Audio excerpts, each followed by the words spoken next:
You speak up in meetings with great ideas, only to watch others take credit for your insights later.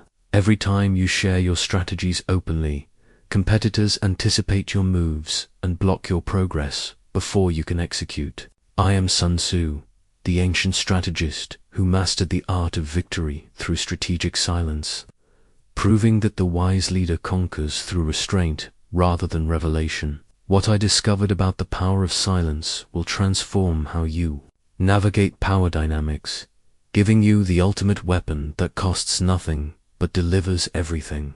The battlefield may have changed from ancient China to modern offices, but the principle remains. Those who control information control the outcome.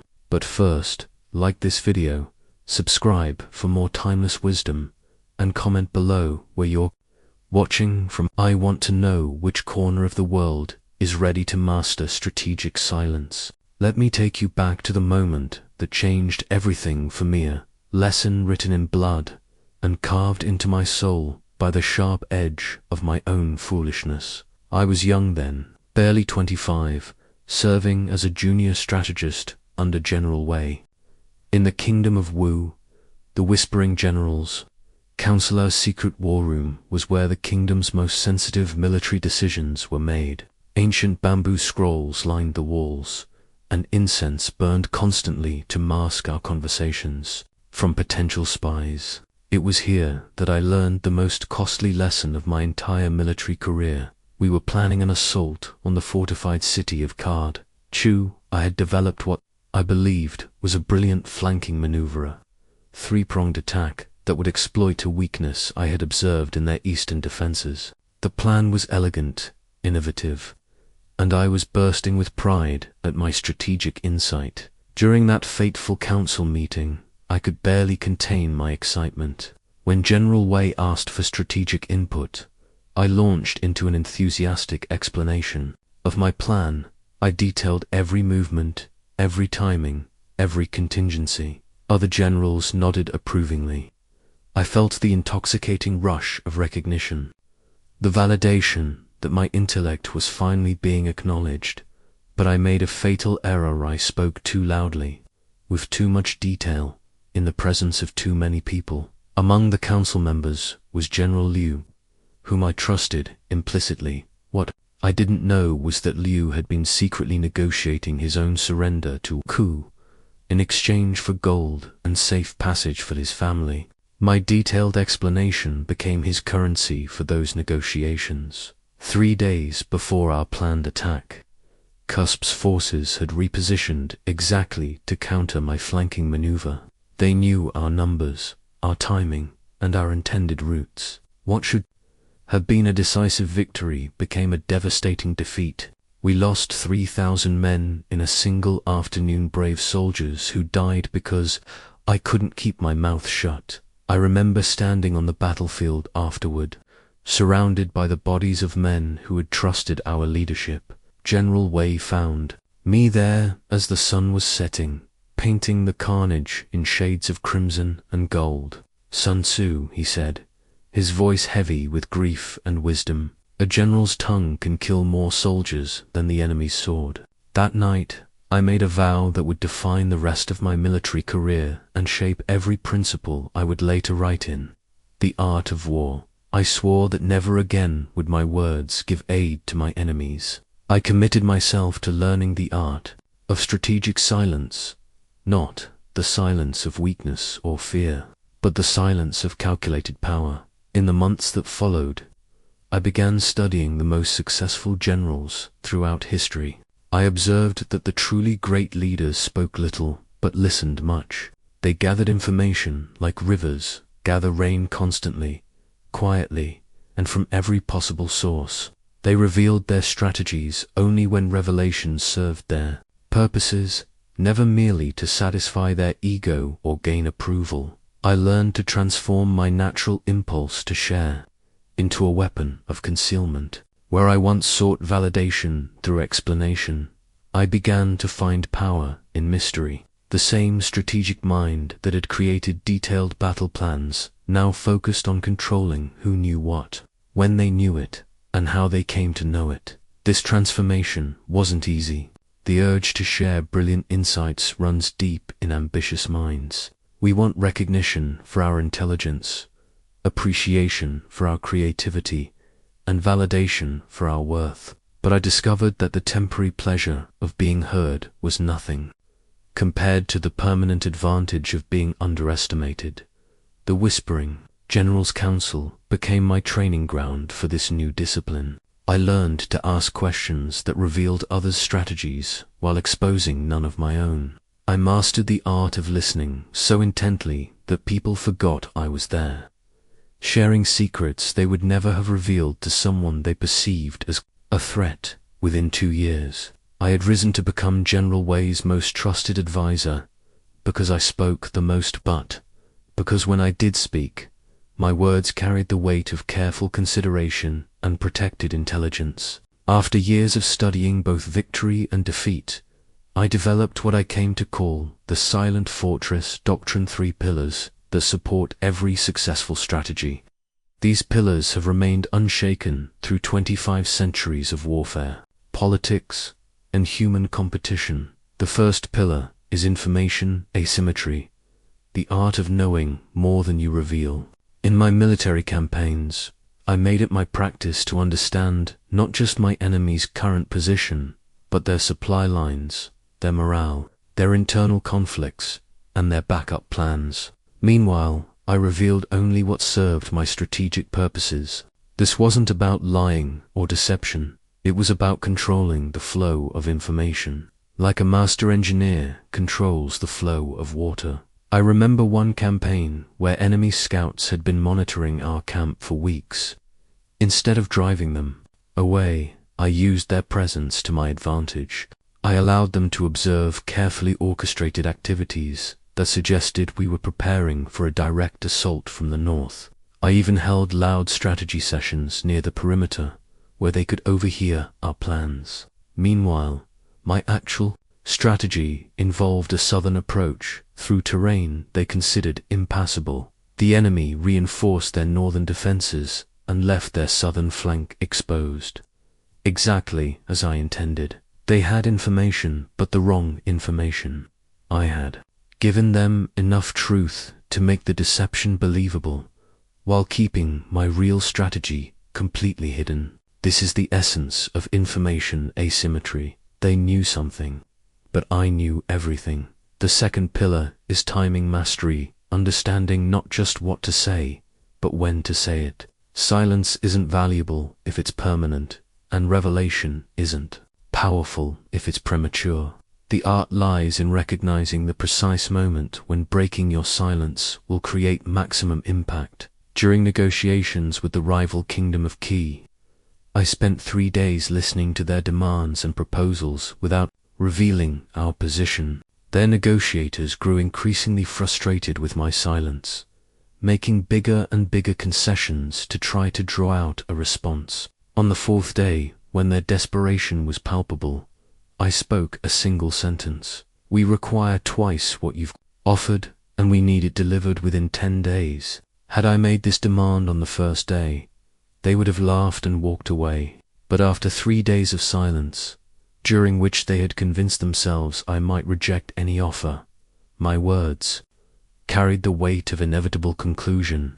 They agreed to terms that were far more favorable than anything I could have achieved through conventional negotiation. The third pillar is psychological advantage, using silence to unnerve, pressure, and control your opponents. Humans have an almost irresistible urge to fill silence, especially when they're uncertain about their position. This creates a powerful dynamic where your restraint becomes their compulsion.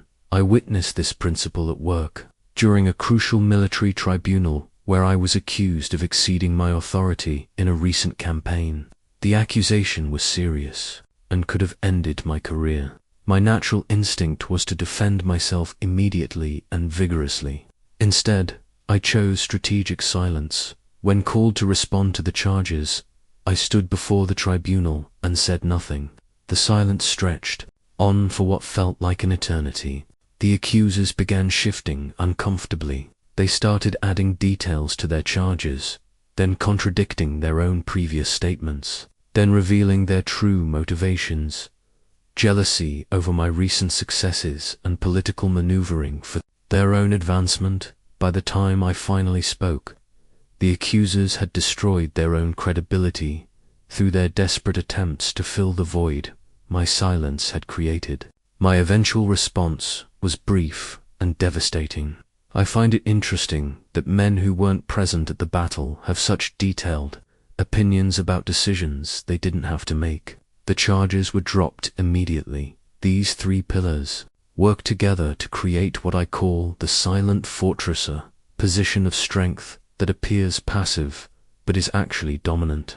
Your opponents cannot attack what they cannot see, cannot predict what they do not understand, and cannot counter strategies they are unaware of. In modern terms, imagine sitting in a business meeting where everyone is eager to share their ideas and prove their worth, while they reveal their thinking, their concerns, and their capabilities. You listen and learn. You discover who has real authority, who has hidden agendas, who is insecure, and who is truly confident. You learn about budgets, timelines, political dynamics, and personal motivations. When you finally speak, your words are informed by everything you've heard.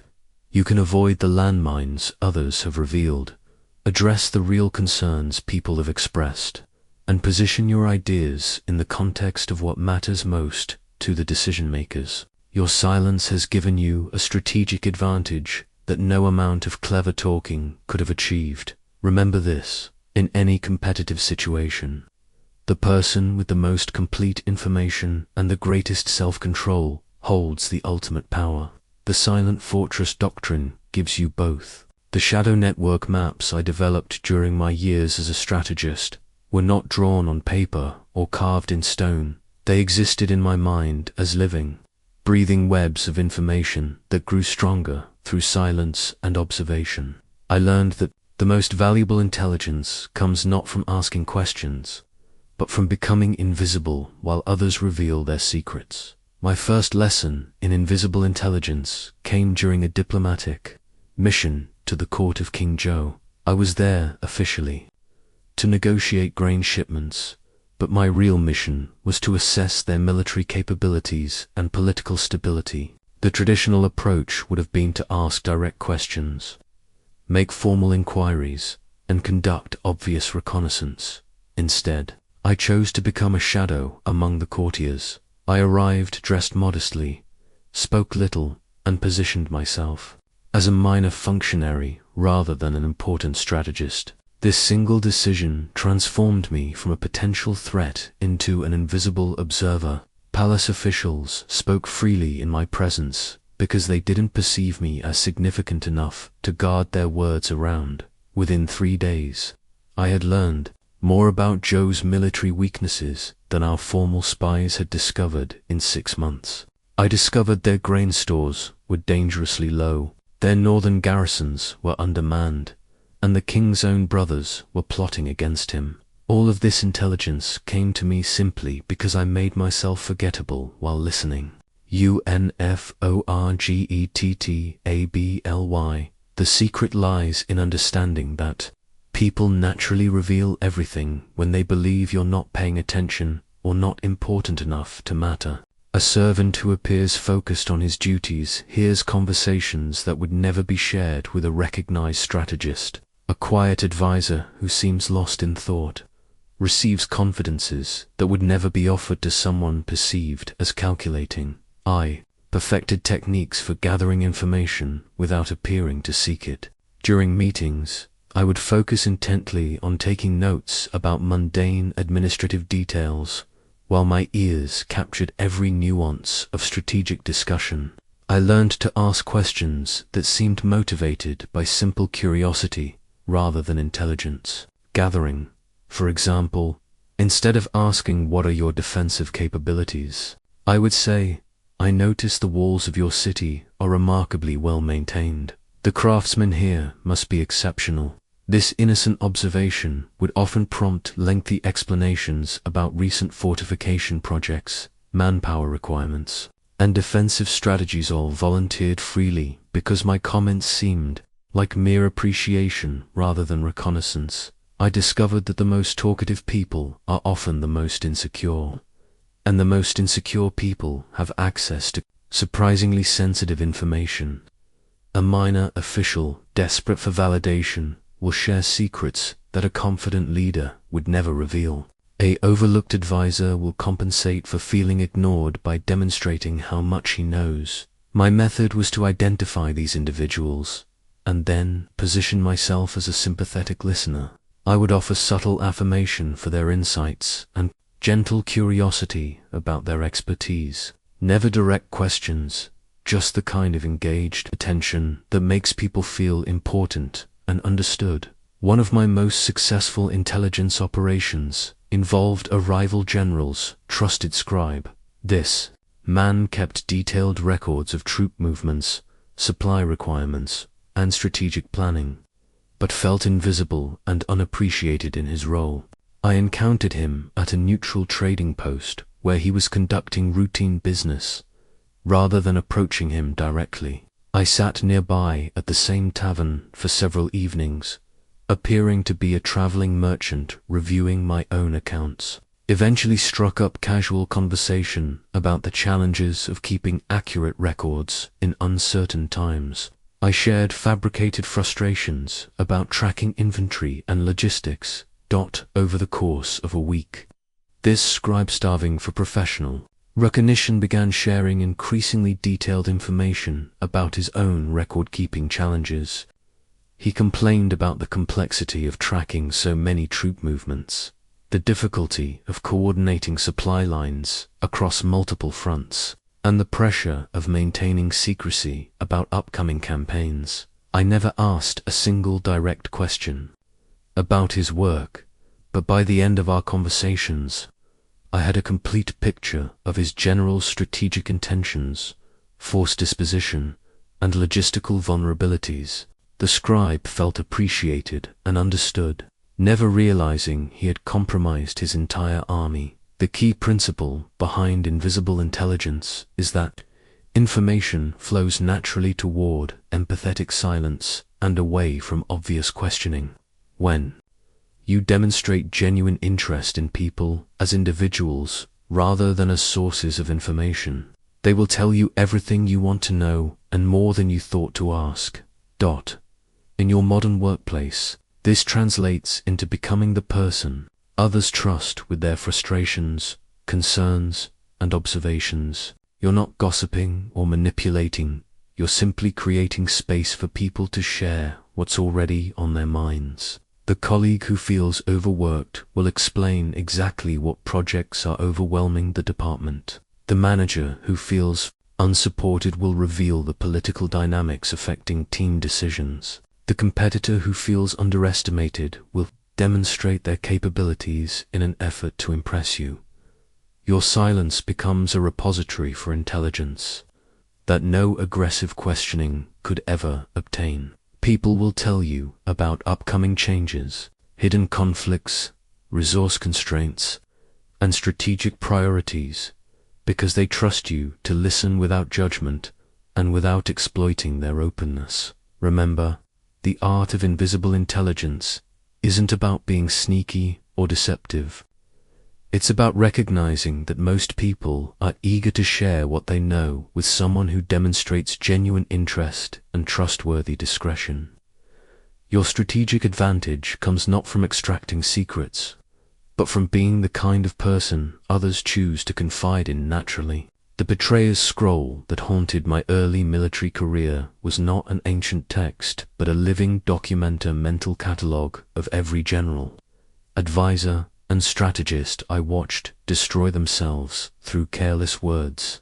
These weren't men defeated by superior enemies or overcome by circumstances beyond their control. These were brilliant minds who handed their opponents the very weapons used to destroy them. I witnessed General Tang's downfall during the siege of Yanmen. Temps was one of the most innovative tacticians of his generation, known for creative strategies that consistently surprised his enemies. His weakness was not his military thinking, but his need for intellectual validation. In council meetings, Teng would elaborate on his strategies with the enthusiasm of a scholar explaining a beautiful theorem. During one such meeting, Teng detailed his plan for breaking the siege through a complex feint involving fake supply convoys and hidden tunnels. He explained the psychology behind his deception, the timing of each phase, and even his contingency plans. The presentation was masterful, and Tem glowed with the approval of his fellow officers. What Tem didn't know was that one of those officers, Colonel Zhong, had been compromised by enemy agents who held his son hostage. Zhong wasn't malicious, just desperate to save his child. Tang's detailed explanation became Zhong's currency for his son's freedom. When Tang launched his operation, the enemy was waiting at every phase. The fake supply convoys were ambushed, the tunnel entrances were collapsed before they could be used, and even the contingency plans were anticipated. Tang's own words, spoken in pursuit of admiration, had created a perfect roadmap for his defeat. I learned that enemies don't need spies when we eagerly provide intelligence ourselves. Every detailed explanation of your strategy is a gift to your competition. Every casual mention of your timeline gives others the opportunity to interfere. Every revelation of your concerns shows opponents exactly where to apply pressure. The psychological trap that destroys most strategists is the confusion between being respected for your intelligence and being successful through your intelligence. Thames wanted his peers to admire his clever thinking, so he explained it. But explanation and execution are enemies. The more clearly you describe your strategy, the more vulnerable it becomes. I observed this pattern repeatedly throughout my career. Brilliant generals would defeat themselves by sharing brilliant plans. Effective diplomats would undermine their own negotiations by revealing their positions too early. Successful merchants would lose their advantages by explaining their methods to competitors. The most dangerous words are those spoken in moments of confidence and success. When things are going well, we want to share credit, explain our methods, and bask in recognition. But success creates visibility, and visibility creates vulnerability. Your competitors are never more attentive than when you're winning, and never more motivated to understand your methods. I remember a particularly painful lesson involving my own mentor, General Wei. After a series of victories, Wei was invited to address a gathering of military leaders from allied kingdoms. Feeling secure in his success and generous in his wisdom, Wei delivered what he considered a masterclass in strategic thinking. He explained his approach to intelligence gathering, his methods for maintaining troop morale, his techniques for coordinating complex operations across multiple fronts. The presentation was brilliant, generous, and utterly self-destructive. Within 6 months, 3 different enemies had adapted Wei's own methods to defeat him in subsequent campaigns. Wei had turned his strategic advantages into training materials for his opponents. His generosity became his weakness, his wisdom became his downfall, and his desire to teach became his defeat. This taught me that words have a permanent quality that actions lack. A failed strategy can be abandoned and replaced, but revealed strategies can never be unrevealed. Once you've explained your methods, your opponents can prepare countermeasures, even if they can't immediately implement them. In your modern environment, this principle applies with even greater force because everything is recorded, archived, and searchable. The strategic insight you share in a meeting can be referenced months later when you're competing for the same promotion. The business method you explain at a conference can be implemented by a competitor before you can fully execute it yourself. Your words become weapons against you when they provide others with information they can use to anticipate, counter, or copy your actions. The colleague who understands your project timeline can position their own work to overshadow yours. The competitor who knows your concerns can exploit those vulnerabilities. The superior who learns your ambitions can either support or sabotage them based on their own interests. The solution isn't paranoia or complete secrecies, strategic control over what you reveal, when you reveal it, and to whom you reveal it. Every piece of information you share should serve a purpose that benefits your position rather than simply satisfying your ego or social impulses. I learned to ask myself 3 questions before sharing any strategic information. Does this revelation advance my objectives? Does this person need this information to help me succeed? Can this information be used against me if circumstances change? Only when all 3 answers aligned in my favor would I speak. This discipline saved me from countless defeats that would have resulted from my own careless words. The weapon most likely to destroy you is the one you forge yourself through unguarded speech. The emperor's quiet throne was not a physical seat, but a state of mind. I discovered through years of observing true power in action. The most influential leaders I encountered throughout my career shared a common trait. They commanded through presence rather than volume, inspired loyalty through mystery rather than explanation, and achieved dominance through strategic restraint rather than aggressive assertion. My transformation from a verbose strategist to a silent leader began with a humbling realization. During my early career, I confused activity with effectiveness and mistook talking for leading.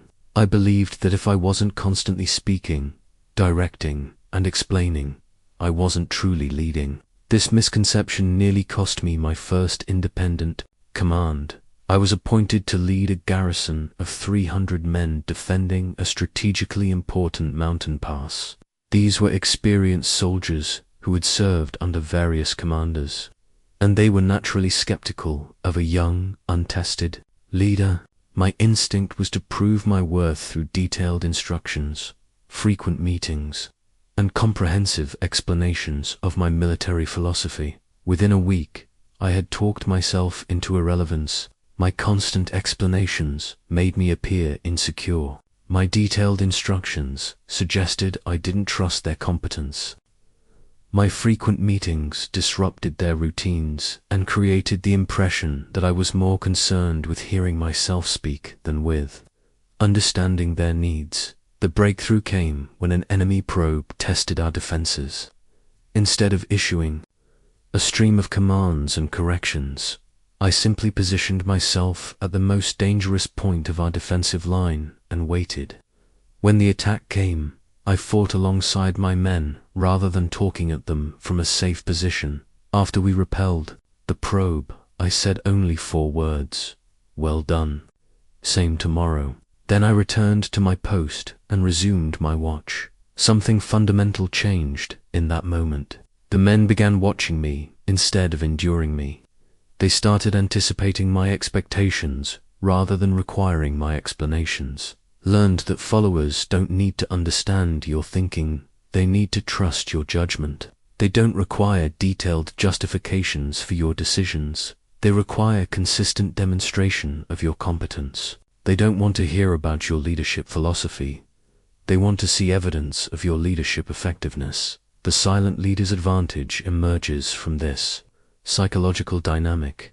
People naturally project strength and wisdom onto those who speak little but act decisively. When you constantly explain your decisions, you invite debate and second-guessing.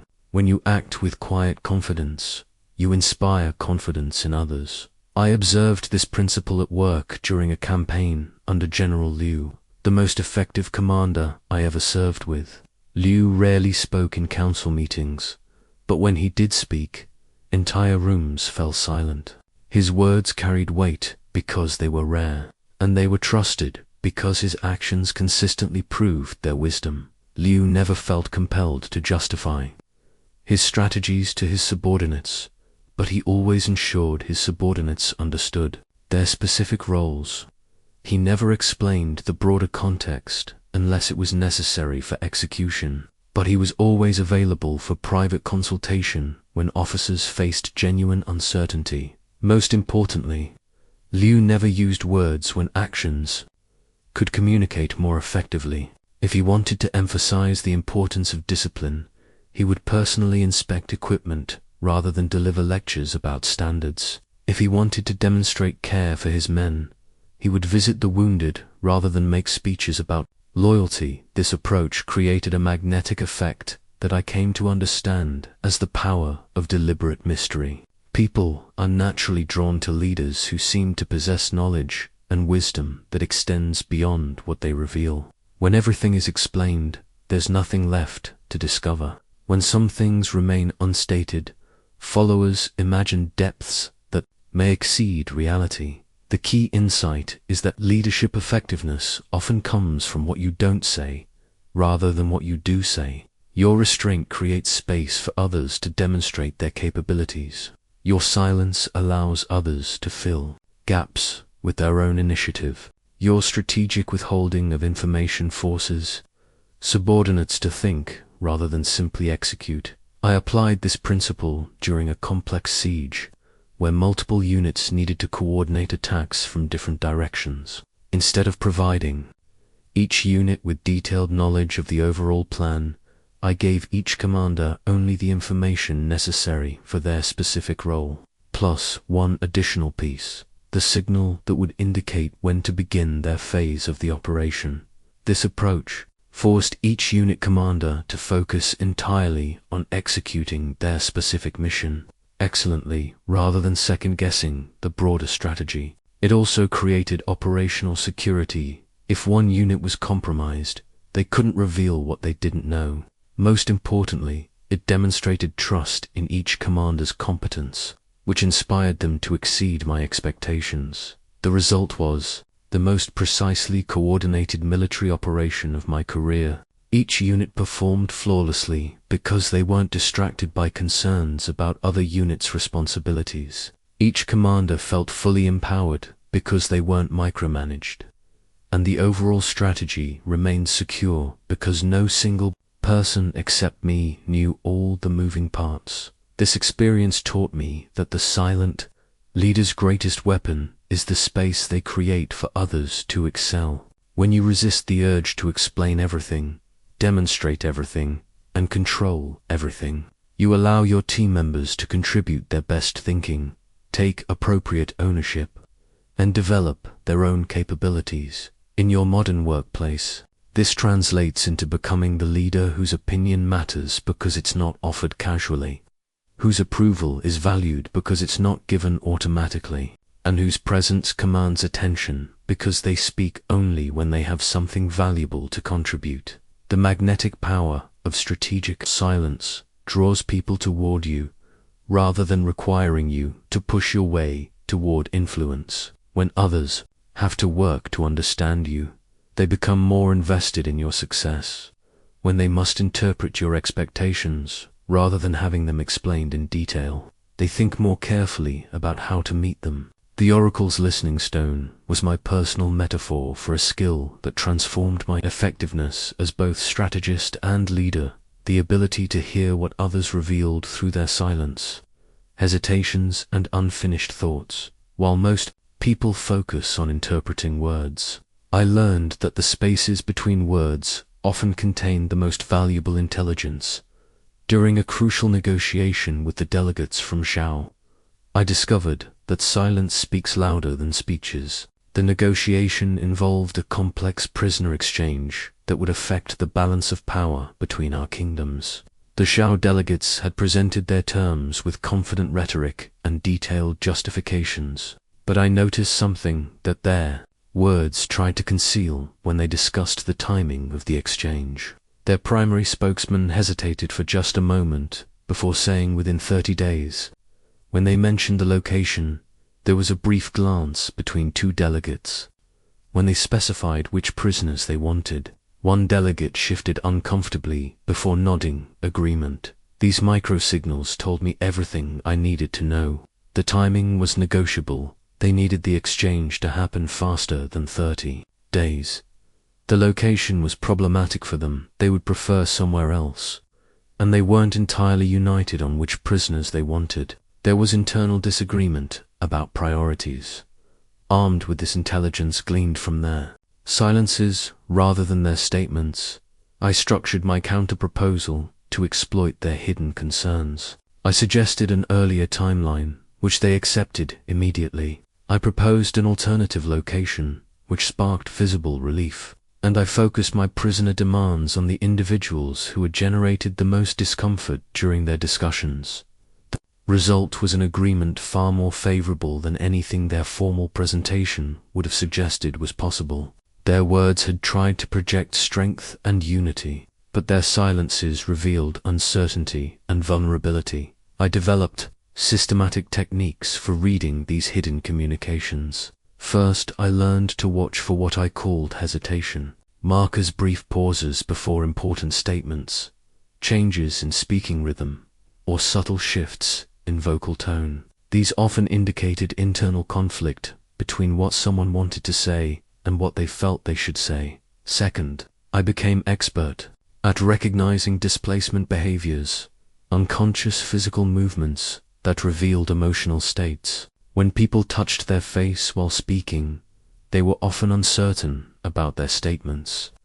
When they broke eye contact during crucial points, they might be concealing important information. When they mirrored my posture, they were seeking approval or alliance. Third, I mastered the art of productive questioning, asking questions designed to create revealing responses rather than just gathering information. Instead of asking, "What are your military capabilities?" I would ask, "How confident are you in your current defensive positions?"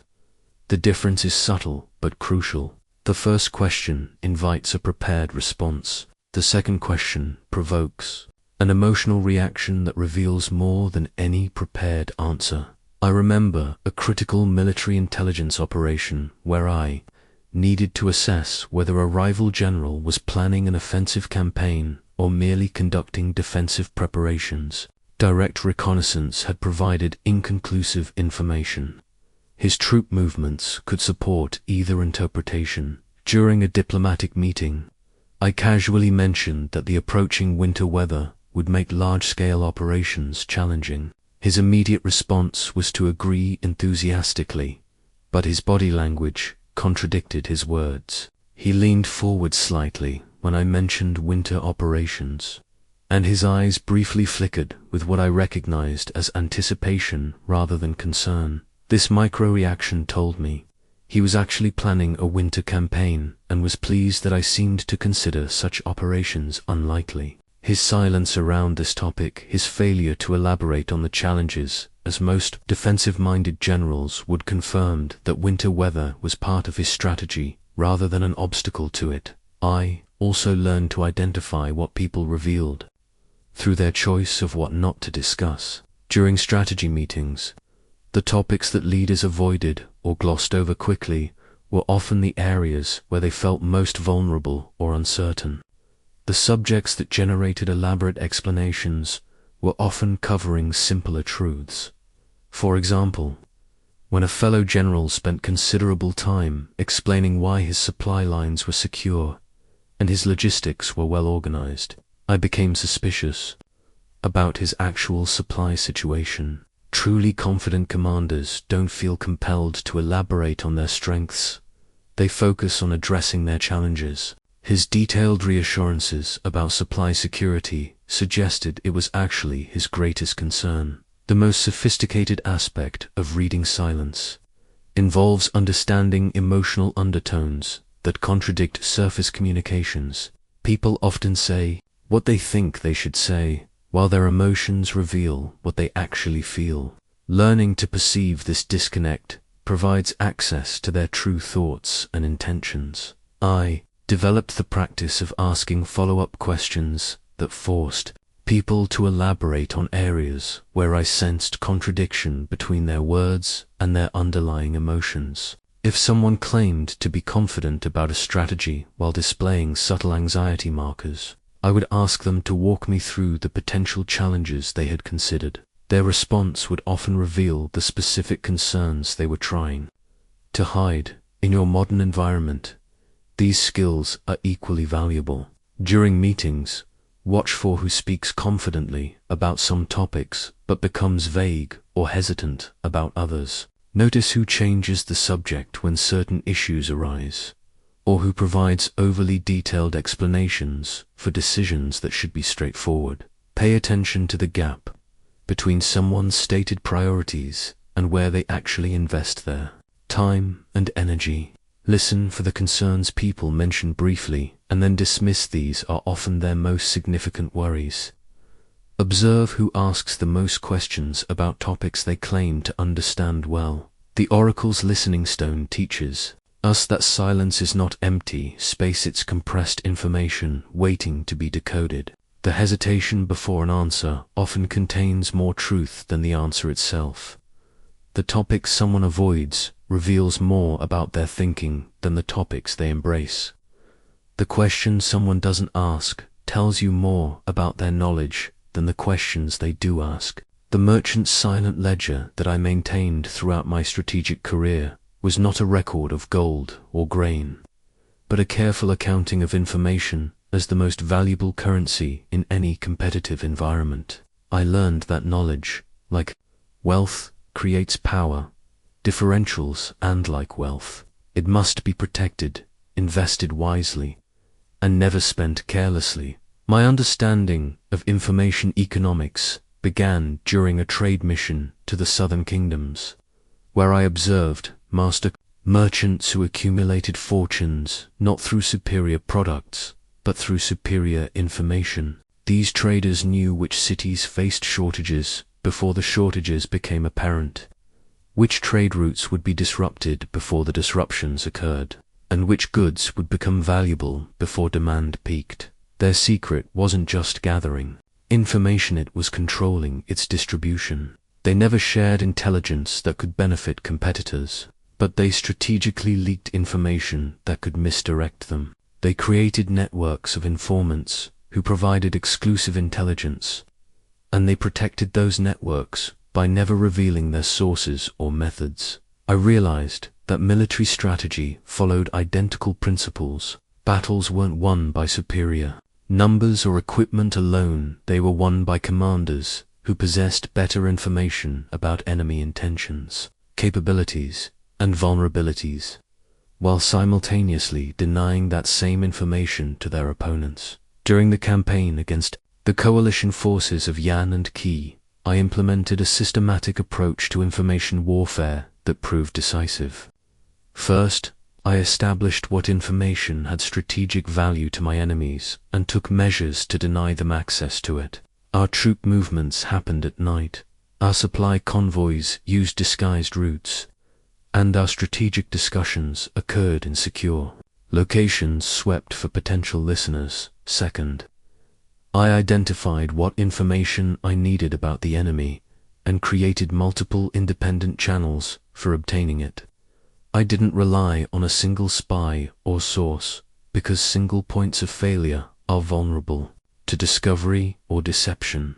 Instead, I built redundant intelligence networks that could verify information through multiple sources. Third, I calculated the strategic value of different pieces of information and invested proportionally in protecting the most valuable intelligence, while allowing less critical information to remain accessible.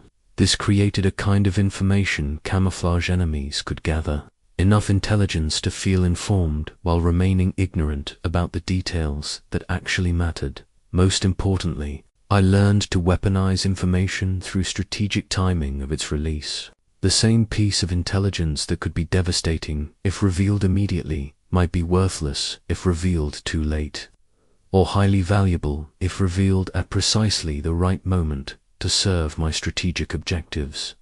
For example, I discovered through my spy network that the Yan forces were planning to retreat to defensible winter positions within 15 days. This information had multiple potential uses. I could attack immediately and catch them unprepared for battle. I could block their retreat routes and trap them in unfavorable terrain. Or I could allow the retreat to proceed and attack their new positions once they felt secure. After analyzing the broader strategic situation, I chose a fourth option. I leaked the retreat information to key forces through a channel that would make them believe they had discovered it independently. This prompted Qi to launch an immediate attack on Yan positions, forcing Yan to abandon their planned retreat and commit to a battle they hadn't wanted to fight. The result was that my two enemies exhausted themselves fighting each other while I preserved my forces for the decisive engagement that would follow.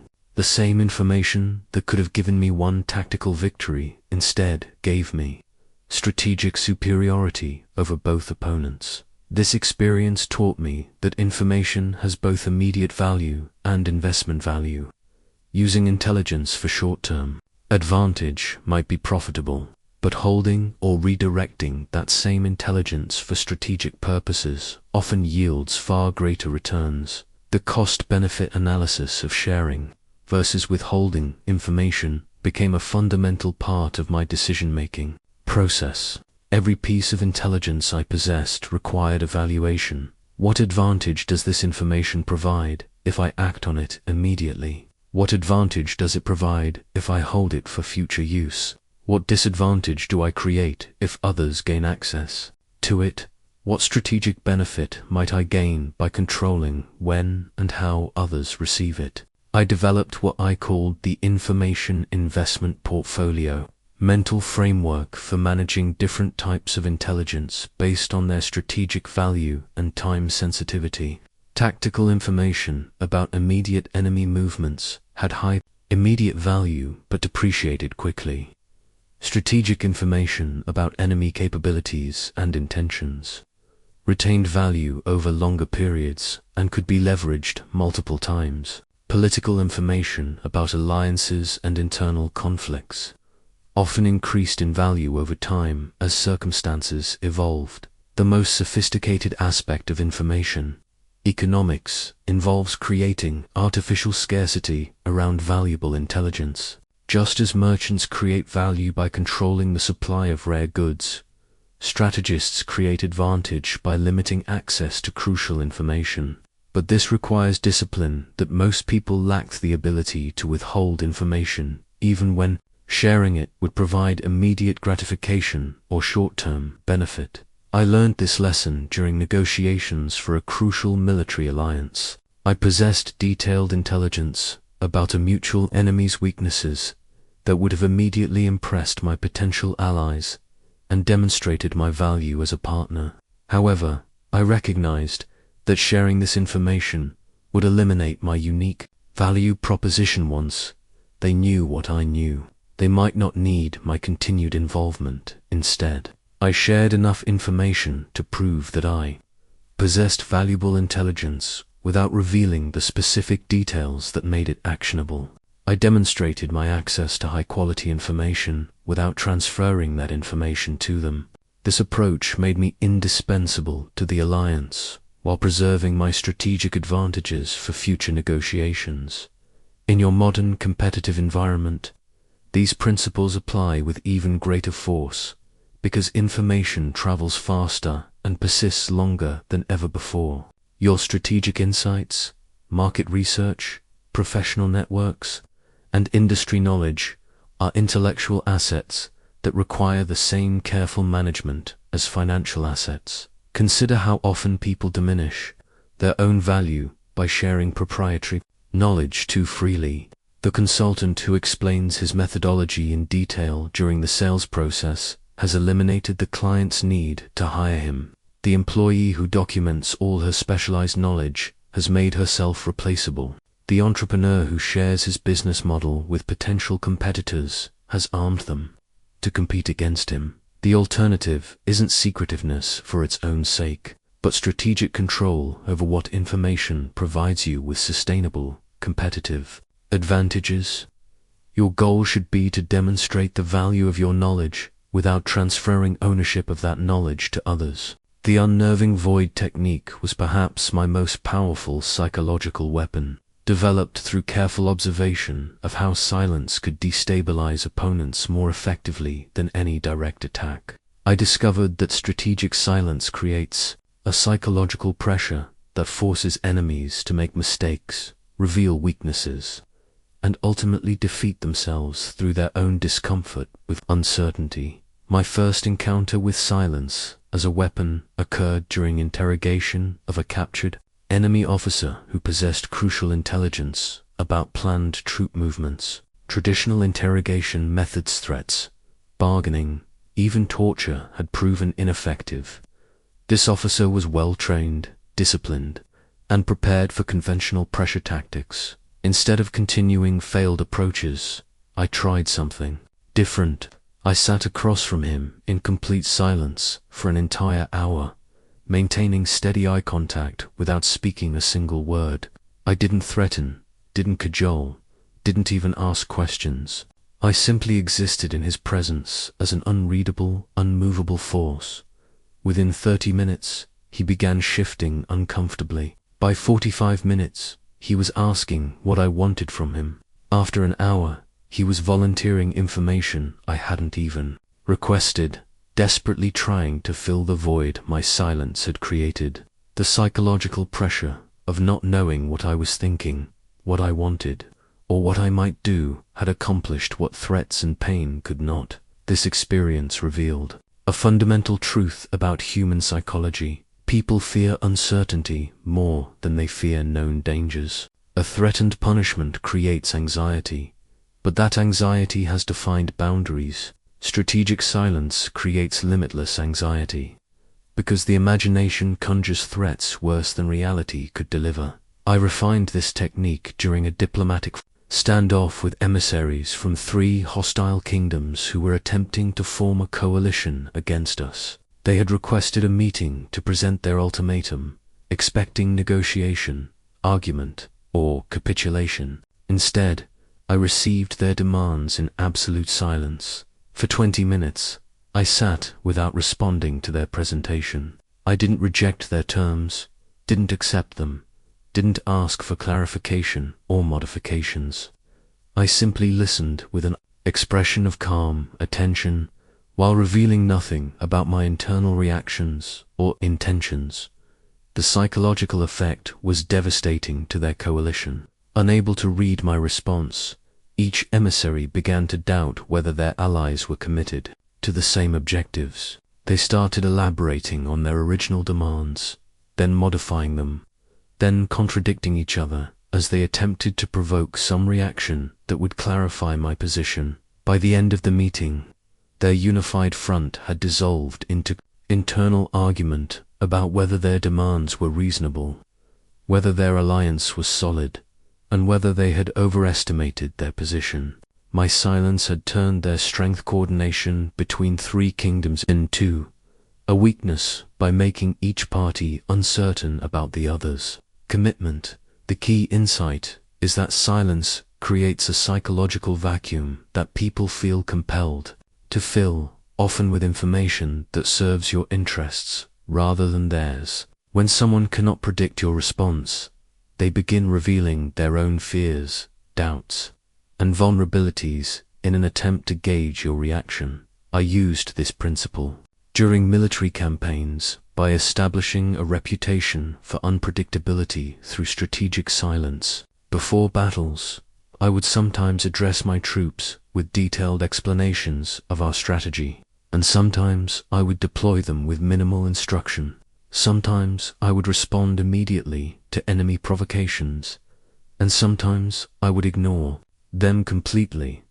This inconsistency in communication created psychological uncertainty for enemy commanders, who could never predict how I would respond to their tactics. They wasted enormous mental energy trying to anticipate my reactions, instead of focusing on executing their own strategies effectively. The most sophisticated application of the unnerving void technique involves using silence to force opponents to reveal their true priorities and concerns. When people don't know what you're thinking, they often assume you're focused on whatever they're most worried about. Their attempts to address imagined concerns reveal their actual vulnerabilities. During one negotiation for territorial boundaries, I remained silent when the opposing negotiator presented his initial proposal. His discomfort with my non-response led him to immediately offer additional concessions, explaining that he understood why the original terms might be insufficient. His elaborations revealed exactly which aspects of the territory were most valuable to him and which he was prepared to sacrifice. I had learned more about his priorities through 5 minutes of silence than I could have discovered through hours of questioning. His need to fill the conversational void had converted my silence into his intelligence briefing. In your modern environment, this technique translates into becoming comfortable with pauses that make others uncomfortable. During negotiations, resist the urge to immediately respond to offers or demands. Let silence stretch until the other party feels compelled to elaborate, modify, or reveal additional information. In meetings, when someone presents an idea or proposal, occasionally respond with thoughtful silence instead of immediate comment. This often prompts them to provide additional details, address potential objections, or reveal concerns they hadn't initially mentioned. The power of silence as psychological warfare lies not in being mysterious for its own sake, but in creating space where others reveal more than they intended. Your restraint becomes their compulsion, your calm becomes their anxiety, and your control becomes their confusion. The transparent general's downfall was not a single event, but a pattern. I observed repeatedly throughout my military career brilliant leaders who confused openness with wisdom and transparency with strength, ultimately providing their enemies with roadmaps to their own destruction. While the world often celebrates openness as a virtue, I learned that in competitive environments, transparency can become your greatest liability. General Feng was the most gifted tactical mind of his generation, known for innovative battlefield strategies that consistently surprised enemy forces. His downfall came not from any flaw in his military thinking, but from his belief that openness and honesty were always strengths to be cultivated, rather than tools to be used strategically. Feng prided himself on transparent communication with his officers, comprehensive briefings for his troops, and honest assessments of challenges during planning sessions. He believed this approach built trust, improved coordination, and demonstrated confident leadership. In many situations, he was correct. His openness did create loyalty and improve execution, but Feng made a fatal error. He applied the same transparency to interactions with neutrals, allies, and even potential enemies. During a diplomatic gathering designed to prevent regional conflict, Feng participated in discussions about military capabilities with the same honesty he used with his own officers. When asked about his army's strengths, Feng provided detailed assessments. When questioned about defensive preparations, he explained his strategic thinking.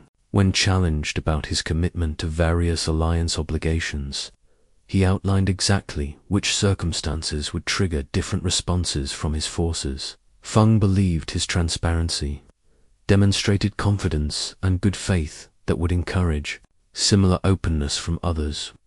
Instead, it provided every potential adversary with precise intelligence about his capabilities, limitations, and decision-making criteria. Within 6 months, 3 different enemies had used Feng's own honest assessments to design strategies that exploited his revealed weaknesses. The first attack came from the north, where enemy forces avoided the defensive positions Feng had described as strongest and concentrated their assault on areas he had honestly assessed as problematic. The second attack exploited timing vulnerabilities he had mentioned during discussions about supply line challenges. The third attack was timed to coincide with alliance obligations that Feng had explained would divide his attention and resources. Feng's honesty had become a weapon in his enemy's hands. His transparency had eliminated their need for espionage or reconnaissance. His good faith had been repaid with precisely calibrated attacks, designed around intelligence he had voluntarily provided. This taught me that openness and strategic thinking operate on different principles. Personal relationships benefit from honesty and transparency because the goal is mutual understanding and trust. Competitive relationships require strategic information control because the goal is maintaining advantage while preventing exploitation. The modern myth that transparency always builds trust ignores the reality that trust is contextual. The people who deserve your complete honesty are those whose interests align with yours over the long term. People whose interests compete with yours, even temporarily, should receive only the information that serves your strategic objectives. I learned to distinguish between transparency as a tool and transparency as a default setting. When transparency advances my goals by encouraging cooperation, demonstrating competence, or building necessary trust, it becomes a strategic choice. When transparency provides others with information they can use to compete against me, it becomes a strategic error. During negotiations for a complex military alliance, I encountered diplomats who used false transparency as a manipulation technique. They would share seemingly honest assessments of their own weaknesses and limitations, encouraging reciprocal honesty from other participants. However, their honest revelations were carefully crafted to mislead, while their questions were designed to extract genuine intelligence. This experience taught me that in competitive environments, unilateral transparency is often exploited by those who practice strategic opacity. Your honesty becomes their advantage, your openness becomes their intelligence source, and your good faith becomes their tactical weapon. The solution isn't cynicism or paranoia, but strategic discernment about when transparency serves your interests and when it undermines them. In collaborative situations where success depends on coordination and trust, appropriate transparency accelerates progress. In competitive situations where others benefit from understanding your capabilities and limitations, strategic restraint protects your advantages. I developed a simple test for evaluating transparency decisions. Will sharing this information help the recipient help me achieve my objectives? If the answer is yes, transparency serves strategic purposes. If the answer is no, transparency serves only social or emotional purposes that may conflict with strategic interests.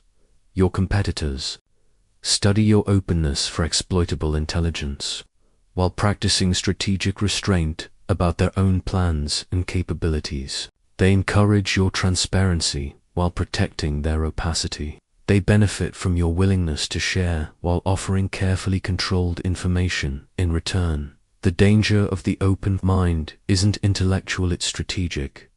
When you share your thinking processes, concerns, and decision criteria too freely, you enable others to predict your responses, exploit your concerns, and manipulate your decisions. Your mental transparency becomes their strategic advantage. The impenetrable castle principle guided my approach to creating defensive systems around strategic information, applying the same architectural wisdom that protected physical fortresses to the protection of intellectual and strategic assets. Just as a well-designed castle controls access through multiple layers of defense, a well-designed information strategy controls what others can learn through multiple layers of strategic silence. During the construction of our mountain fortress at Tian Shan Pass, I observed master architects who understood that true security came not from a single massive wall, but from a series of progressively more restrictive barriers. The outer perimeter was visible and imposing, designed to discourage casual intrusion. The middle defenses were hidden and sophisticated, designed to stop determined attackers. The inner sanctum was nearly invisible, protecting the most critical assets from even successful infiltrators. I realized that information security required the same layered approach. Most people protect their secrets with a single layer. They either share information or they don't. This binary approach is vulnerable because it provides no graduated response to different levels of trust, relationship, or strategic necessity. Instead, I developed what I called the Fortress of Strategic Silencer, multi-layered system for protecting different categories of information with appropriate levels of security. The outer layer consisted of information I could share freely without strategic cost, general perspectives, public knowledge, and non-sensitive observations that actually benefited from wide distribution.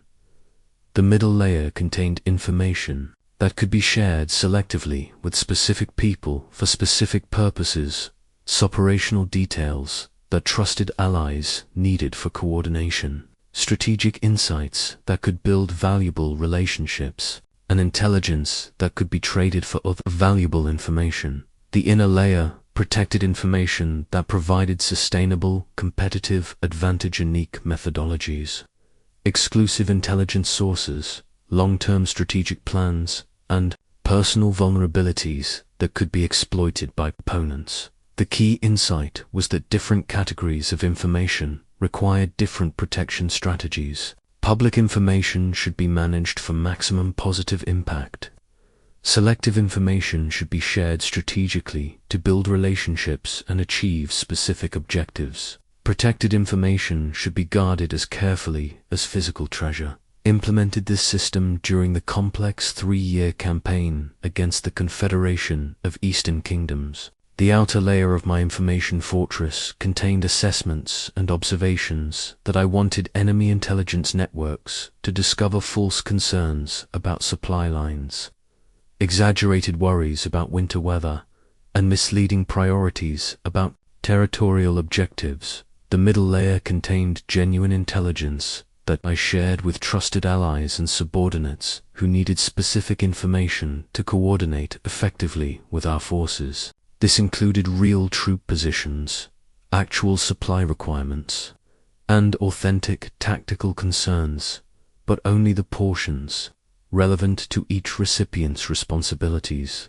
The inner layer protected the core elements of my overall strategy: the true objectives of the campaign, the deception operations designed to mislead enemies, the sources of my best intelligence, and the specific timing of decisive operations.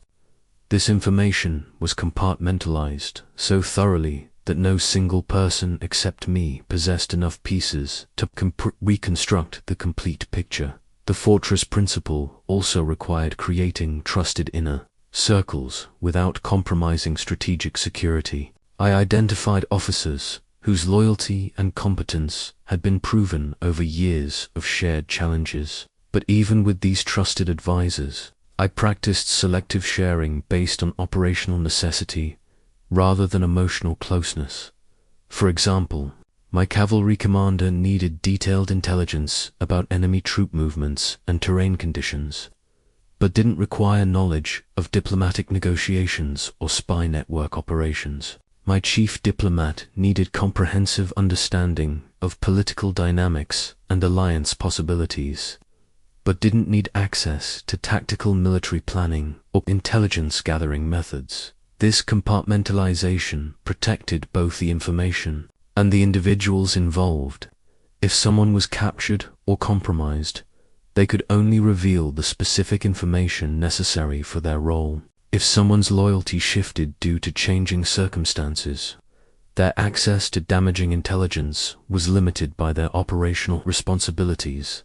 The most challenging aspect of building your silent fortress involves resisting social and emotional pressures to share more than strategically necessary. Humans have natural impulses toward reciprocity, validation, and connection that can undermine strategic information control. When someone shares personal information with you, reciprocating feels natural. When someone asks direct questions about your methods or plans, answering feels polite. When someone expresses admiration for your thinking, explaining feels gratifying. But strategic necessity and social comfort operate by different rules. The person who shares freely with you may expect reciprocation, but their openness doesn't change the strategic value of your discretion. The person who asks probing questions may be genuinely curious, but their curiosity doesn't obligate you to satisfy it at your own expense. I learned to respond to social pressure for transparency, with strategic deflection rather than direct refusal. Instead of saying, "I can't tell you that," which creates suspicion and tension.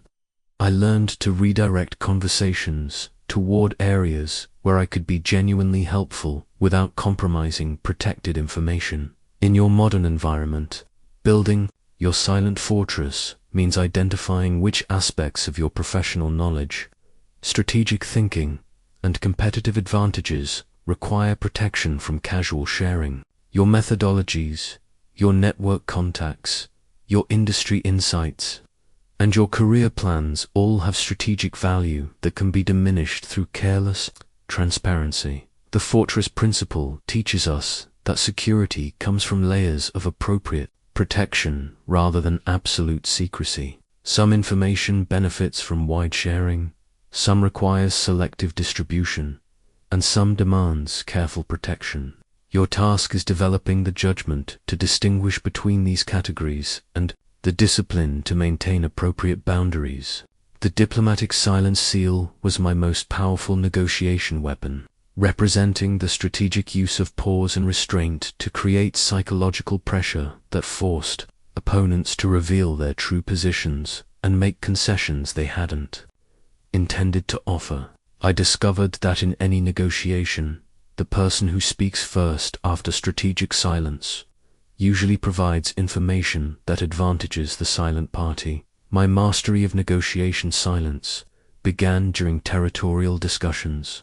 With the ambassador from Chu, a diplomat renowned for his verbal sophistication and psychological manipulation, he had successfully intimidated previous negotiators through rapid-fire arguments, complex proposals, and aggressive questioning techniques that kept opponents off balance and reactive. When we met to discuss border adjustments that could affect thousands of lives and vast strategic territories, I prepared by studying his previous negotiation patterns.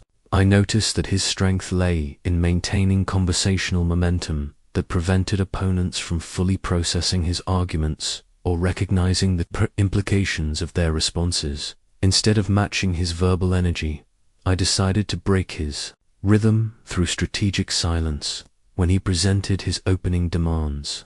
Territorial concessions that would have significantly weakened our defensive positions, listened completely without interruption, then sat in absolute silence for what felt like an eternity. The psychological effect was immediate and dramatic. His confident presentation had been designed to provoke immediate objection, which would allow him to deploy prepared counterarguments and maintain control of the conversation. My silence eliminated his opportunity to use those counterarguments and forced him to confront the possibility that his demands were so reasonable that I was considering acceptance, or so unreasonable that they didn't merit response. After 2 minutes of silence, an eternity in diplomatic conversation, he began, elaborating on his original demands, explaining the reasoning behind them, and offering minor modifications to make them more acceptable. He was essentially negotiating against himself, providing concessions I hadn't requested, and revealing which aspects of his position were negotiable. When I finally spoke, my words carried enormous weight because they had been preceded by meaningful silence.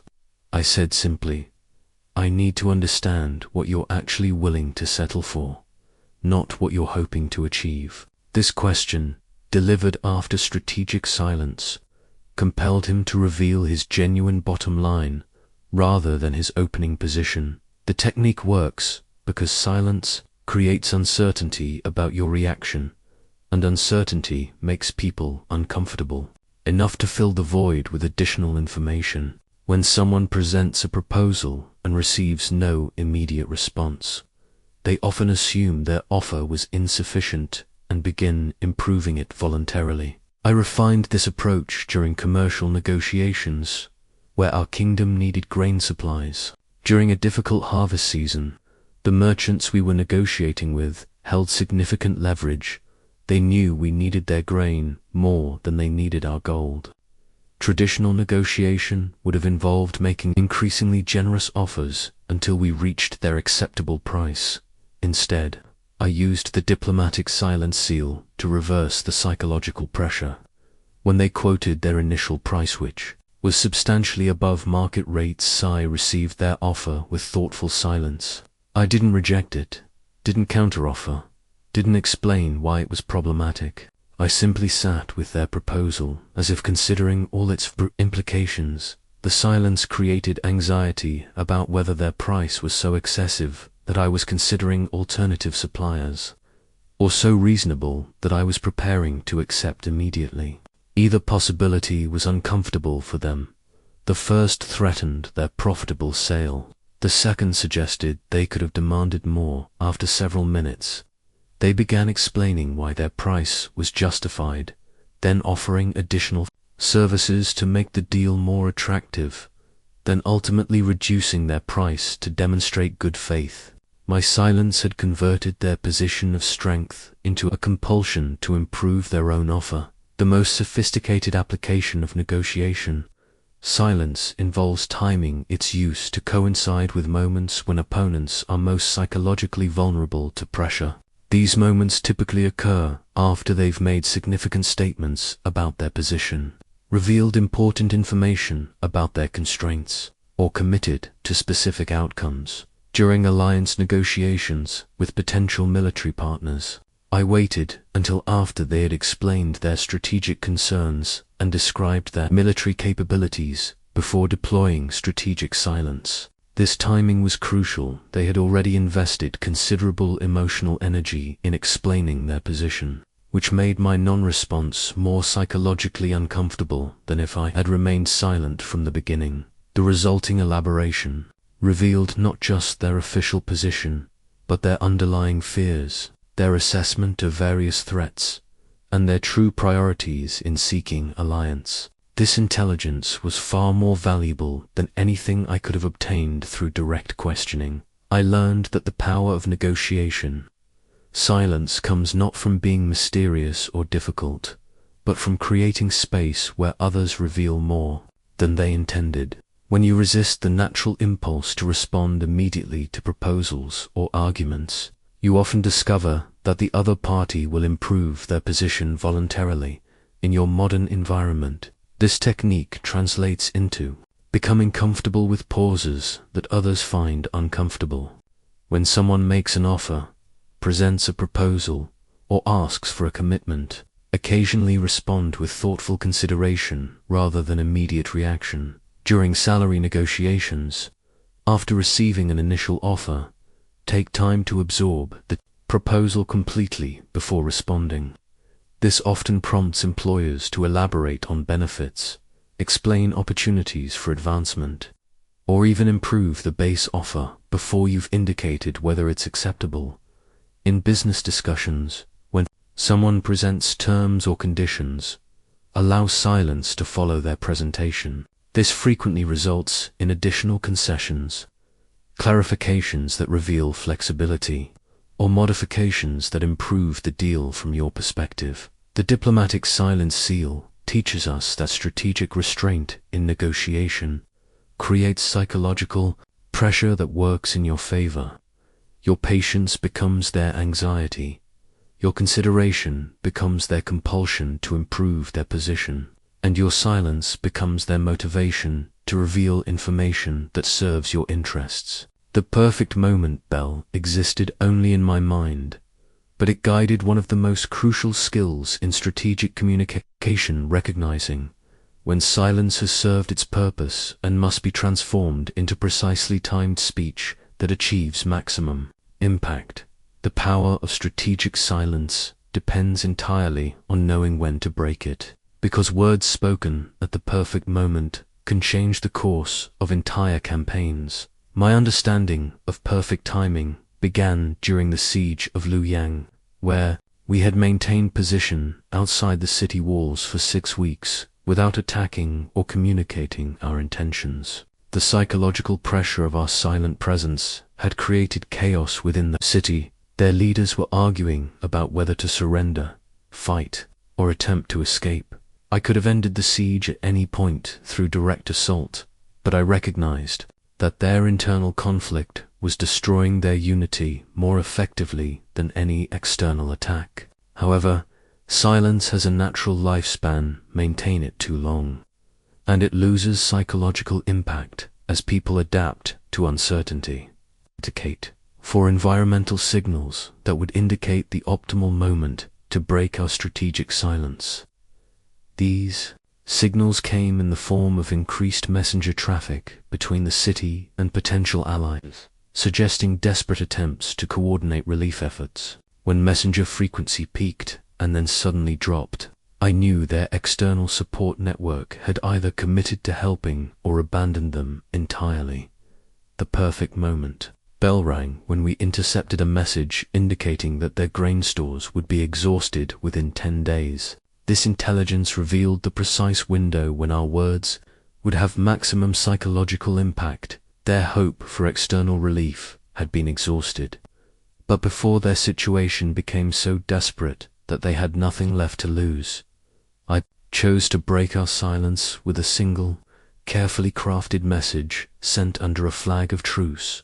Your situation is understood. Terms for honorable surrender will be discussed at dawn. These words, delivered at the exact moment when the city's leaders were most desperate for a solution that preserved their dignity, achieved what 6 weeks of siege and countless potential battles could not accomplish. The city surrendered within hours. Our strategic silence had created the psychological conditions for surrender, and our perfectly timed communication had provided the framework for accepting those conditions. Had we spoken too early, they would have rejected our terms while still hoping for relief. Had we spoken too late, they might have chosen desperate resistance over negotiated surrender. This experience taught me that timing the break of silence requires reading multiple environmental factors simultaneously. You must assess your opponent's psychological state, their available alternatives, their time, pressure, and their decision-making process. The perfect moment occurs when these factors align to make your words irresistible rather than merely attractive. During diplomatic negotiations for a crucial trade agreement, I maintained strategic silence while our counterparts presented increasingly generous terms to try to secure our commitment. I could have accepted several of their intermediate offers, all of which were better than our original expectations. However, I recognized signals that suggested even better terms were possible if I waited for the right moment. The signals included their references to internal deadlines, their mentions of competing priorities, and their subtle indications that failing to reach agreement would create political problems for their leadership. These clues suggested that their motivation to reach agreement was increasing rather than decreasing as time passed. I chose to break silence when they mentioned that their king would be meeting with other potential trading partners within a few days. This reference indicated that our negotiations had time pressure, but also that they valued our agreement enough to prioritize it before considering alternatives. My intervention at that moment, expressing enthusiasm for partnership while asking for clarification on one specific point, prompted them to offer their absolute best terms to ensure the agreement was completed before their king's other meetings. The clarification I requested was actually a final demand that I had been waiting for the right moment to introduce. Perfect timing in breaking silence often involves recognizing when continued restraint will be interpreted as disinterest rather than consideration. There's a psychological tipping point where strategic silence stops creating anticipation and starts suggesting rejection. Reading this transition requires attention to subtle changes in others' behavior and communication patterns. I learned to watch for signs that my silence was approaching this tipping point. Increased urgency in others' communications, direct questions about my level of interest, or indications that they were considering alternative approaches. These signals warned me that continued silence might undermine rather than enhance my strategic position. The most sophisticated aspect of timing involves coordinating your break of silence with external events that amplify its impact. Sometimes, the perfect moment is created not by what has already happened, but by what is about to happen. Speaking just before a significant development can make your words seem prophetic. Speaking just after an important event can make them seem like the natural response everyone was waiting for. During a military campaign, where we were attempting to convince neutral cities to join our alliance, I timed a major speech to coincide with news of a significant victory against our mutual enemies. The victory created a psychological environment where our alliance appeared both powerful and inevitable, making our invitation to join extremely compelling. In your modern environment, timing the break of strategic silence requires similar attention to psychological and environmental factors. In business negotiations, the perfect moment often occurs when the other party has invested significant time and energy in the process, faces external deadlines, or receives new information that changes their priorities. During workplace discussions, optimal timing might coincide with budget cycles, personnel changes, or strategic planning periods when your input has maximum relevance and impact.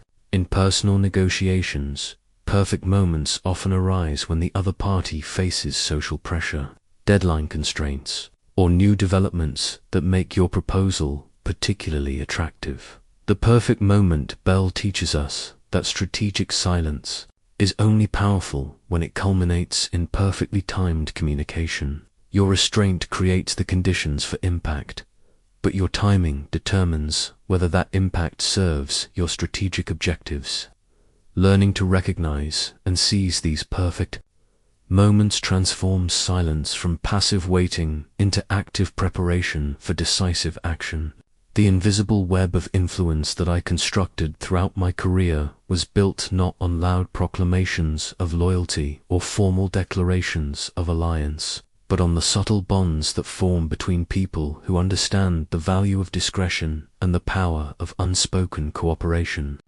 I discovered that the strongest networks are often the most invisible ones, connected by shared silence rather than public association. My understanding of silent networks began when I observed the informal alliance between three generals who never officially coordinated their campaigns, but whose actions consistently supported each other's strategic objectives. General Ma would attack eastern targets just as General Zhou launched operations in the west, creating divided enemy attention. General Liu would delay his movements until both Ma and Zhou had committed their forces, then strike at the moment when his intervention would be most decisive.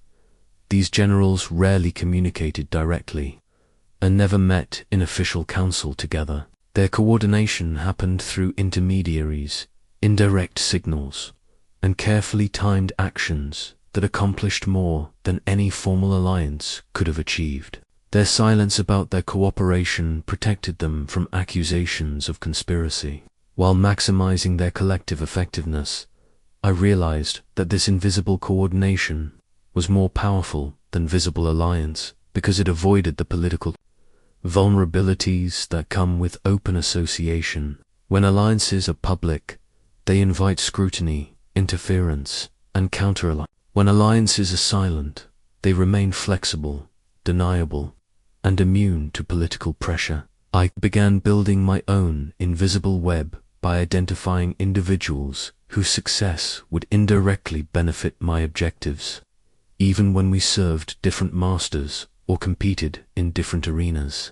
Instead of proposing formal cooperation, I simply began timing my actions to create opportunities for these individuals to succeed in ways that also advanced my interests. For example, I identified a diplomat named Zhang who was attempting to negotiate reduced tensions between two kingdoms, whose conflict was drawing resources away from more important strategic priorities. Instead of offering direct assistance, which would have made his success partially dependent on my visible involvement, I arranged for intelligence about mutual enemies to reach him through channels that appeared independent. Zhang successfully negotiated the peace treaty, receiving full credit for diplomatic brilliance, while accomplishing an objective that served my broader strategic goals. Our invisible cooperation created value for both of us without creating the complications that would have resulted from visible alliance. The key insight was that the strongest professional relationships often develop through demonstrated reliability, rather than declared loyalty.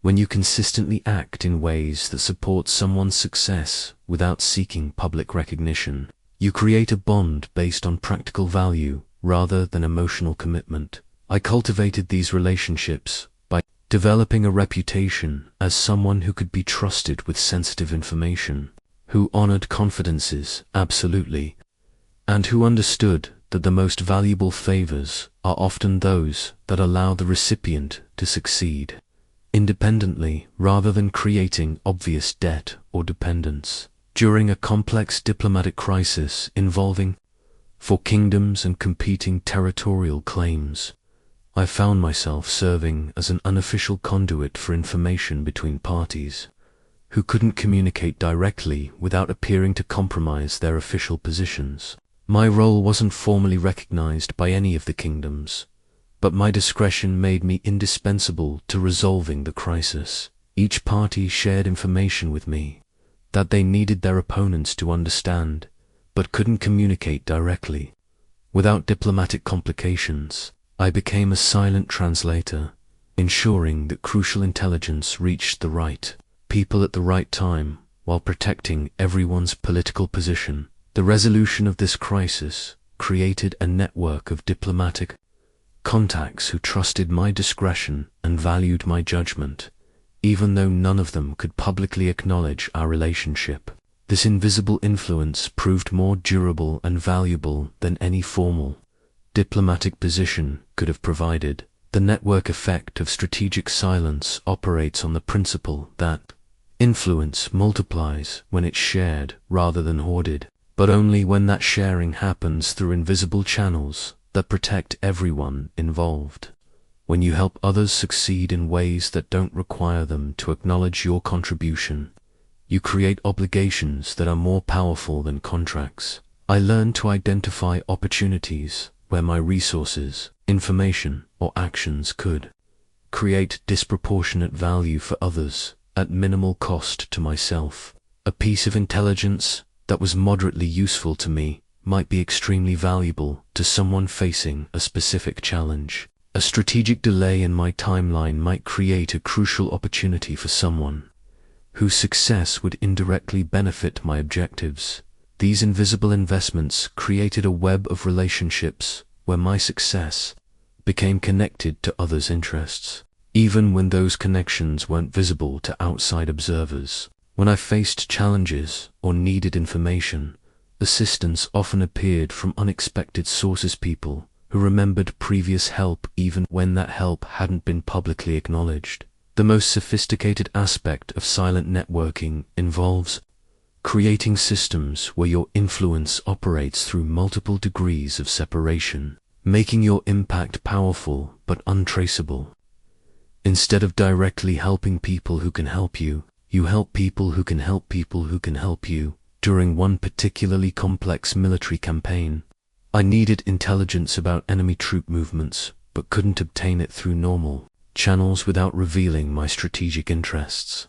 Instead of trying to gather this intelligence directly, I assisted a merchant whose trade routes would naturally take him through the areas I needed information about. I helped this merchant resolve a bureaucratic problem that was delaying his business permits, which allowed him to resume trading in the region I was interested in. His natural commercial activities generated the intelligence I needed, which reached me through our established relationship without anyone realizing that his renewed trading presence was serving military intelligence purposes. In your modern environment, the silent network effect operates through similar principles of invisible mutual benefit and strategic discretion. You can build powerful professional networks by helping others achieve their goals in ways that don't require public acknowledgement, creating relationships based on demonstrated value rather than formal obligation. The person who helps a colleague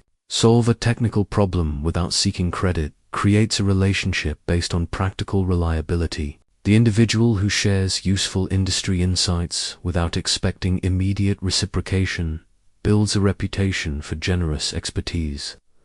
The professional who makes strategic introductions that benefit others without demanding recognition establishes themselves as a valuable connector. These invisible contributions create network effects where your success becomes intertwined with others' interests across multiple relationships and time horizons. When opportunities arise that could benefit you, people remember your past assistance and become motivated to help you succeed. Even when there's no formal obligation to do so, the key to building your invisible web is understanding that the most powerful professional relationships are often those that operate below the radar of organizational politics and public attention. When your cooperation with others doesn't threaten anyone's position or create obvious competitive dynamics, it can develop into sustained mutual support that transcends specific roles or circumstances. Remember that silent networks are built through consistency over time rather than dramatic gestures. Small, reliable acts of strategic support create stronger bonds than occasional major favors. Your goal is to become someone others instinctively think of when they have valuable opportunities or information to share, because they trust your discretion and remember your previous helpfulness. The Guardian's Oathstone represented my commitment to protecting strategic silence against the constant pressures that seek to break its social expectations, professional obligations, emotional impulses, and direct interrogation techniques designed to extract information you've chosen to protect. I learned that maintaining strategic silence requires as much skill as developing it, because the forces working against discretion are relentless and sophisticated. The first major test of my silence discipline came during a formal inquiry into a failed military operation where I possessed information that could have shifted blame away from myself onto other officers. The investigating tribunal applied systematic pressure designed to compel full disclosure of everything I knew about the decision-making process that led to our defeat. Their techniques were sophisticated and multi-layered. They began with appeals to honor and duty, suggesting that complete honesty was required for institutional learning and future success. When that approach failed to extract the information they wanted, they shifted to implied threats about the consequences of withholding relevant intelligence from official investigations. Finally, they employed direct interrogation tactics, asking specific questions about conversations I had witnessed, decisions I had opposed, and information I had received before the operation. Each question was designed to seem reasonable and justified, making resistance appear suspicious or uncooperative. My response strategy involved what I called strategic deflection, providing useful information that demonstrated cooperation, while protecting the specific intelligence that could harm others or compromise future operations. Instead of refusing to answer questions, I redirected them toward areas where I could be genuinely helpful without violating my strategic silence boundaries. When asked about specific conversations with other officers, I focused on the operational concerns we had discussed rather than the personal assessments or political observations that had been shared. When questioned about my opinions of various decisions, I described the military factors I had considered rather than my evaluations of individual competence or judgment. This approach allowed me to satisfy the investigation's legitimate needs, while protecting information that could be weaponized against colleagues or used to undermine future cooperation. I appeared cooperative and transparent while maintaining strategic control over sensitive intelligence. The key insight was that protecting strategic silence doesn't require refusing to communicate. It requires controlling what you communicate and how you frame that communication. You can be responsive to legitimate inquiries while protecting information that serves no constructive purpose if revealed. I developed techniques for deflecting probing questions without appearing evasive or secretive. When someone asked for information I needed to protect, I would respond with related information that, demonstrated my knowledge and helpfulness while redirecting the conversation toward areas where I could be more forthcoming. For example, when a fellow officer asked about my assessment of enemy capabilities during a particular campaign, instead of revealing the specific intelligence sources and methods I had used to form that assessment, I focused on the observable factors that any experienced officer could have noted. This approach shared useful military analysis while protecting the intelligence networks that had provided more detailed information. I also learned to recognize and counter psychological manipulation techniques designed to overcome strategic discretion. Flattery about my insight and expertise was often followed by requests for detailed explanations of my thinking. Expressions of trust and friendship were frequently preludes to requests for confidential information. Appeals to shared goals and mutual interests often preceded attempts to extract intelligence that could serve competitive purposes. My defense against these techniques involved maintaining emotional separation between personal relationships and strategic information management. I could value someone's friendship while still protecting information that wasn't relevant to that friendship.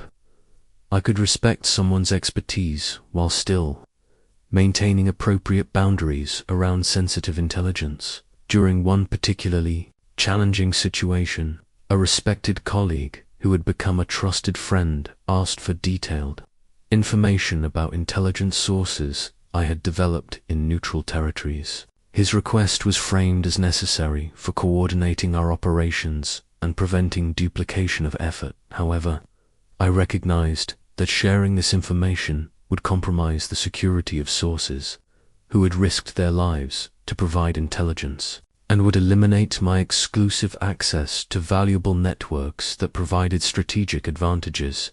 Despite our friendship and my desire to be helpful, I protected this information by offering alternative forms of cooperation that didn't require exposing my sources.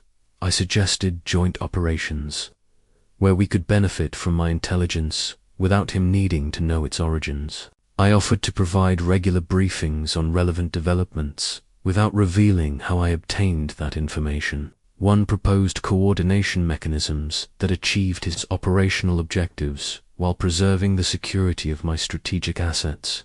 This approach maintained our friendship and professional cooperation while protecting the intelligence networks that were crucial to my strategic effectiveness.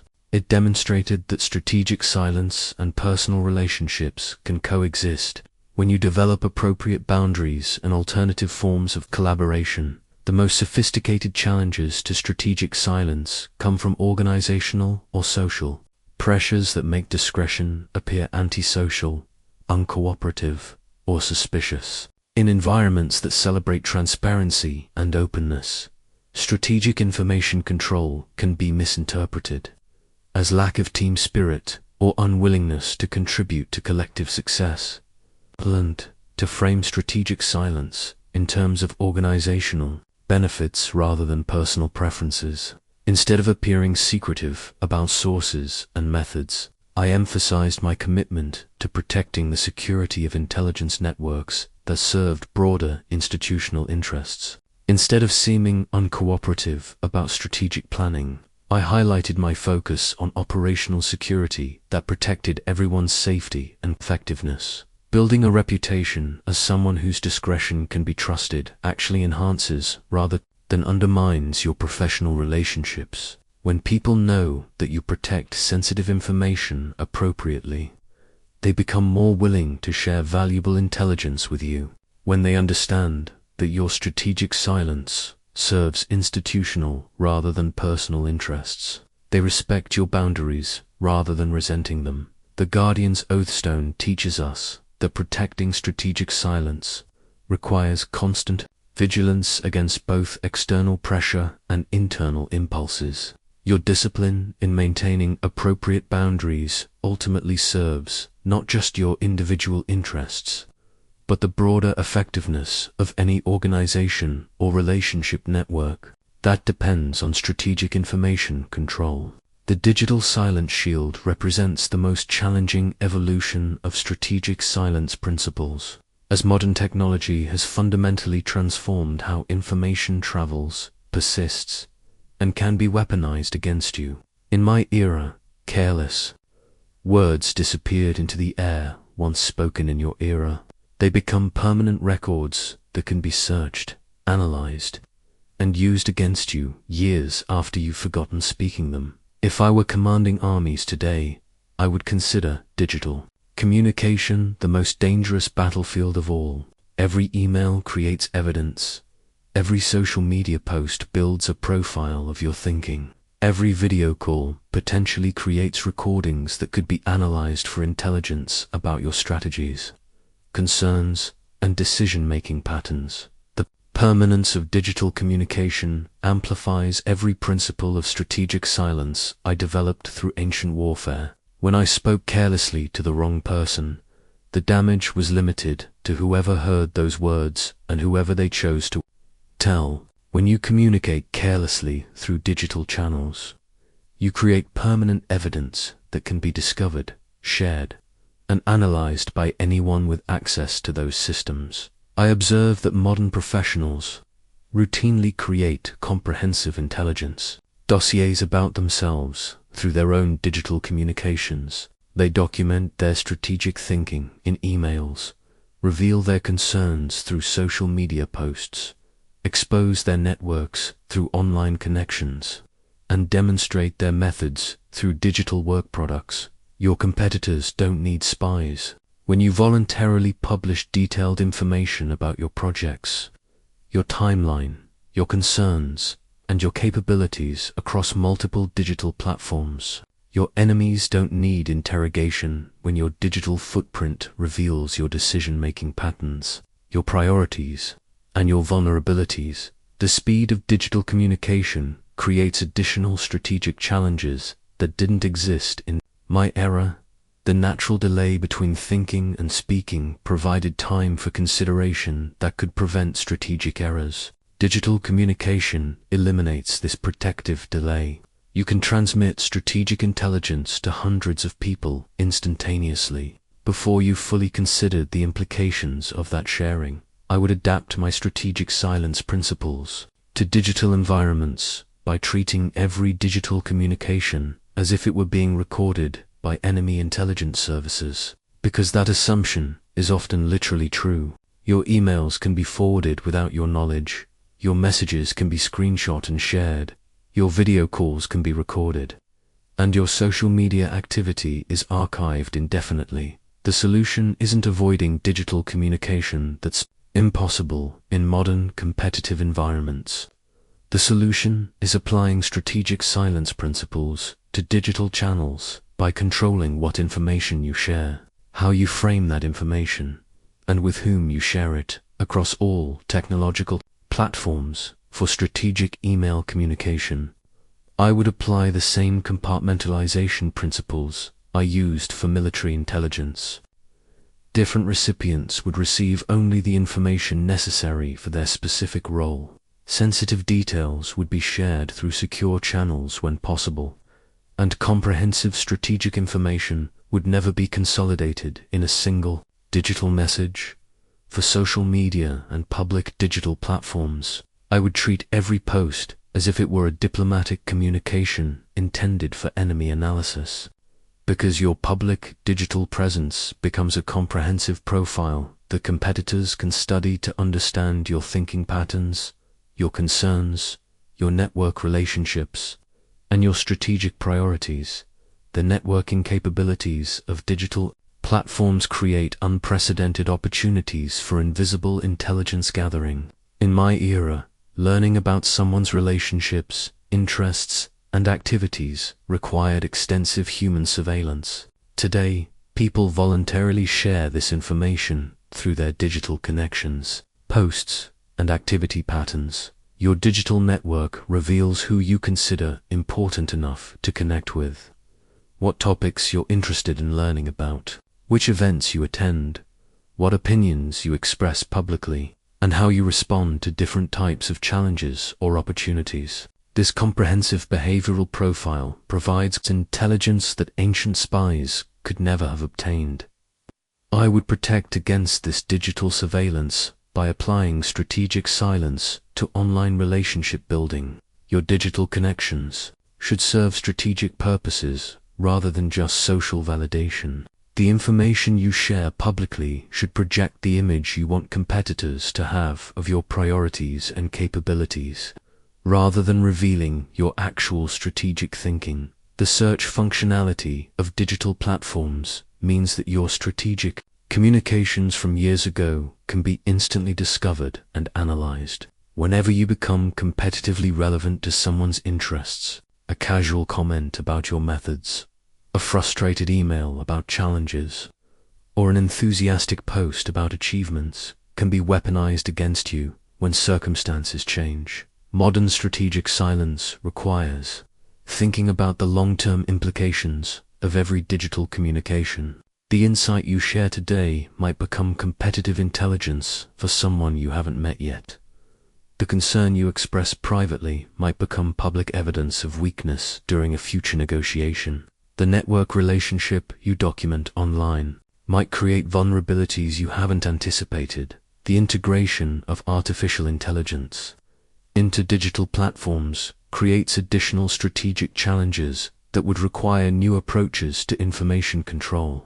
AI systems can analyze your communication patterns to predict your future actions, identify your emotional triggers, and understand your decision-making processes with accuracy that exceeds human intelligence capabilities. These systems can detect strategic information in your communications that you didn't realize you were revealing.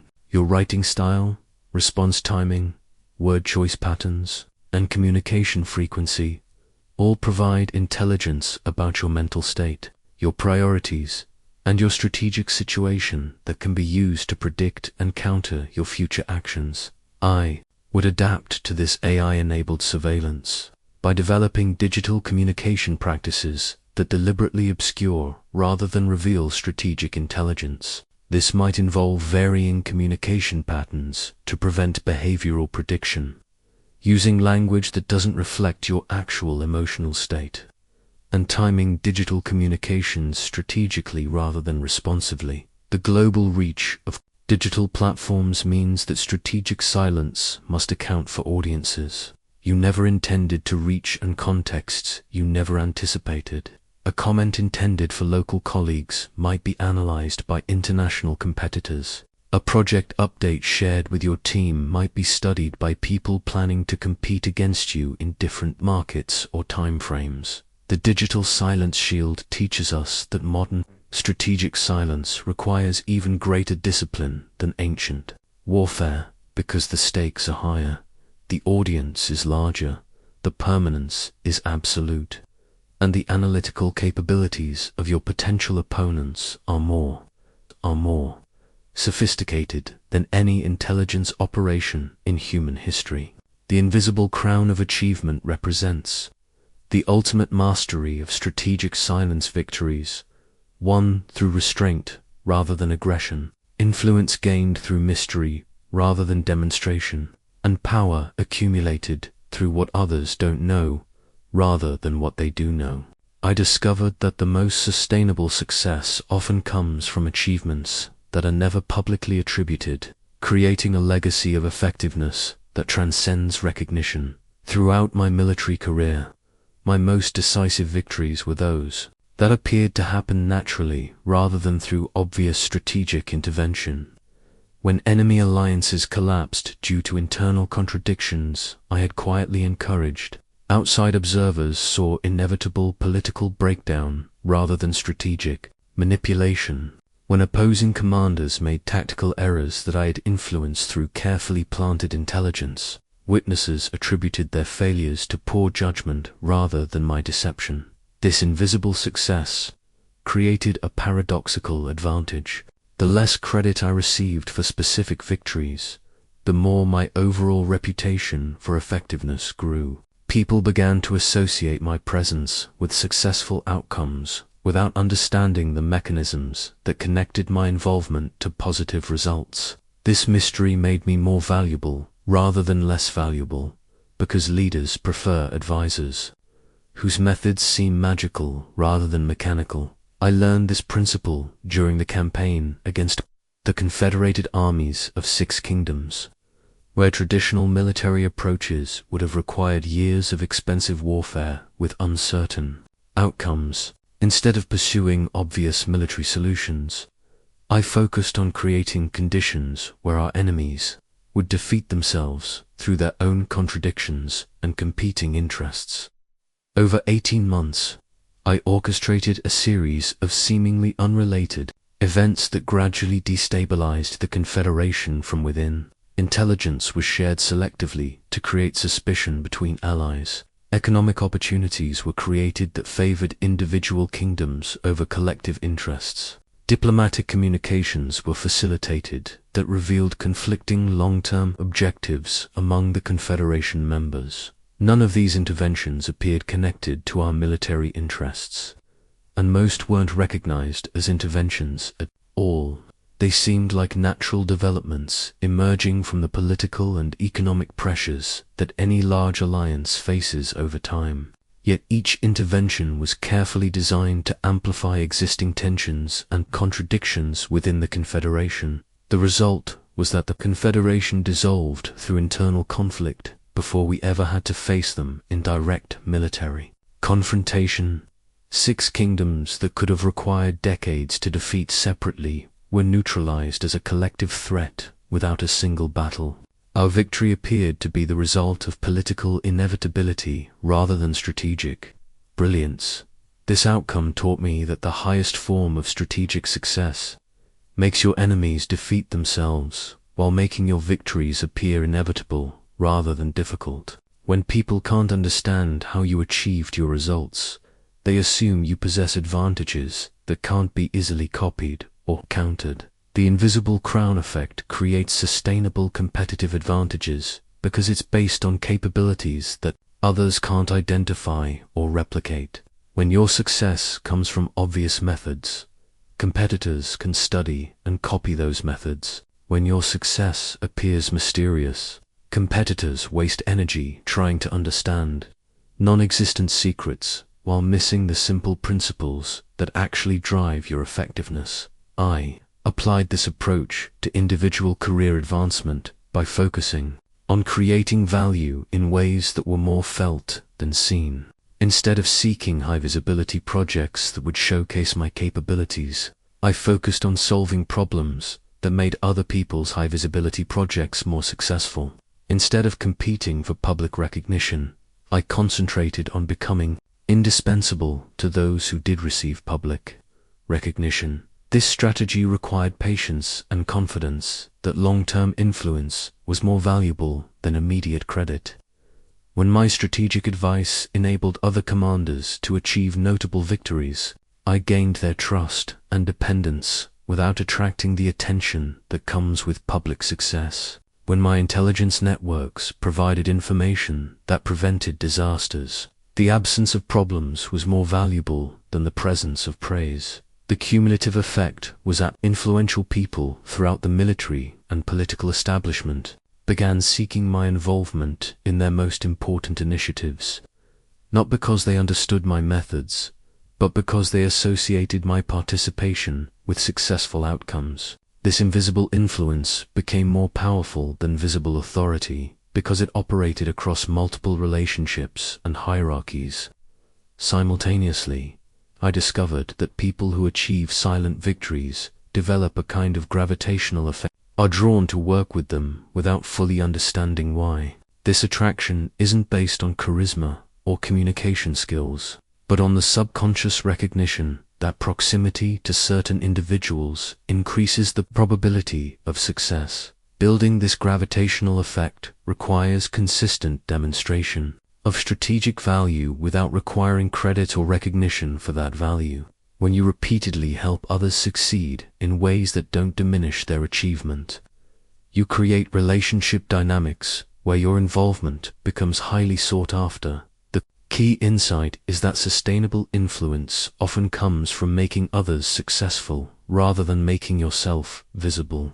When your strategic contributions enable other people's achievements, you create a network of successful individuals who understand the connection between your involvement and their results, even when that connection isn't obvious to outside observers.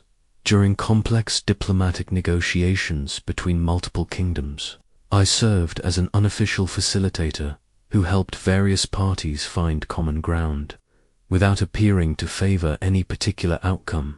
My role wasn't formally recognized in the final agreements, but every party understood that my involvement had been crucial to reaching mutually acceptable terms. This behind-the-scenes contribution created relationships with multiple diplomatic establishments that proved more valuable than any official position could have provided. Each party trusted my discretion and valued my judgment, making me a natural choice for facilitating future negotiations that required neutral but skilled intervention. The pattern of silent victories creates what I call attributed effectiveness, reputation for achieving results that exceeds your visible activities. People begin to assume you're involved in positive outcomes even when you're not, because the pattern of your previous invisible contributions has created an association between your presence and successful results in your modern environment. The silent victory path involves becoming the person others think of when they need strategic thinking, problem solving, or facilitation that requires discretion and effectiveness rather than recognition and visibility. Your goal is to become indispensable to successful people rather than trying to become visible to large audiences. The invisible crown of achievement teaches us that the most powerful success often comes from what others don't see rather than what they do see. When your victories appear inevitable rather than difficult, when your influence seems natural rather than forced, and when your value becomes obvious through results rather than explanations, you have achieved the highest form of strategic effectiveness. The timeless wisdom seal marks not an ending, but a beginning, the moment when you transform from someone who learns about strategic silence into someone who embodies its principles so completely that they become part of your essential character. After 25 centuries, I can tell you that the greatest gift you can give yourself is mastery over your own words, and the greatest power you can wield is the discipline to remain silent when silence serves your purposes better than speech. As I reflect on a lifetime of strategic thinking and military campaigns, I realize that every significant victory I achieved was supported by strategic silence, and every significant defeat I suffered was caused by premature or careless revelation of strategic information. The pattern is so consistent that I would now say the ability to control information flow is more important than any other skill a leader can develop. The principles I've shared with you are 3 pillars of strategic silence: the art of invisible intelligence, the economics of information control, the psychology of strategic restraint. These aren't just military tactics or negotiation techniques. They're fundamental insights about how power operates in any competitive environment. Whether that environment is an ancient battlefield or a modern workplace, what makes these principles eternal is that they're based on unchanging aspects of human psychology rather than temporary tactical advantages. People will always fear uncertainty more than known threats. They will always feel compelled to fill conversational voids with additional information. They will always reveal more than they intend when they believe they're speaking to someone who isn't strategically significant. Technology changes, social systems evolve, political structures transform, but the underlying dynamics of information, influence, and strategic advantage remain constant. The person who masters these dynamics gains capabilities that transcend specific circumstances and remain valuable regardless of external changes. Your legacy as a strategic thinker will not be determined by how much you know, but by how effectively you control what others know about what you know. It will not be measured by how eloquently you can explain your thinking, but by how skillfully you can achieve your objectives without revealing your methods. It will not be judged by how many people recognize your contributions, but by how many important outcomes you influence through invisible intervention. I have watched countless brilliant minds destroy themselves through careless revelation of strategic information, and I have observed average intellects achieve extraordinary results through disciplined information control. The difference between these outcomes isn't intelligence or resources or circumstances. It's the wisdom to understand that strategic silence is not the absence of communication, but the mastery of communication. When you truly understand strategic silence, you realize that every conversation is an opportunity to gather intelligence while protecting your own. Every meeting becomes a chance to influence outcomes while concealing your methods. Every negotiation transforms into an exercise in information warfare, where your restraint becomes your greatest weapon. The transformation I'm describing isn't just professional, it's personal. When you develop true mastery over strategic silence, you become a different kind of person. You become someone who can remain calm under pressure because you're not compelled to defend yourself through immediate verbal response. You become someone who can influence others without creating opposition because your methods are invisible rather than confrontational. You develop what I call strategic confidence, the inner certainty that comes from knowing you possess information and capabilities that others cannot predict or counter. This confidence manifests as a kind of calm authority that draws people toward you rather than requiring you to push your way toward influence. The ultimate test of your strategic silence mastery will come when you face situations where breaking your silence would provide immediate relief from pressure, immediate validation for your intelligence, or immediate advantage in competition.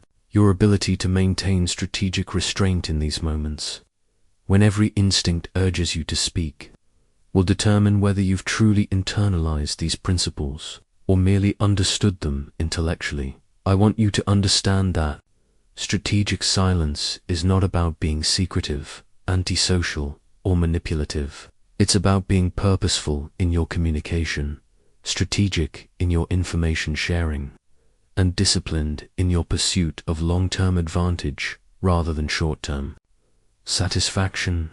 It's about becoming the kind of person others naturally turn to for wisdom rather than the kind of person who demands attention through constant demonstration of knowledge. The greatest leaders throughout history have understood that influence comes from what others believe you might do rather than what you promise you will do. Mystery creates more psychological impact than explanation. Restraint generates more respect than exhibition. Strategic silence builds more sustainable power than strategic speaking. As you begin applying these principles in your own life, remember that mastery develops gradually through consistent practice rather than dramatic transformation.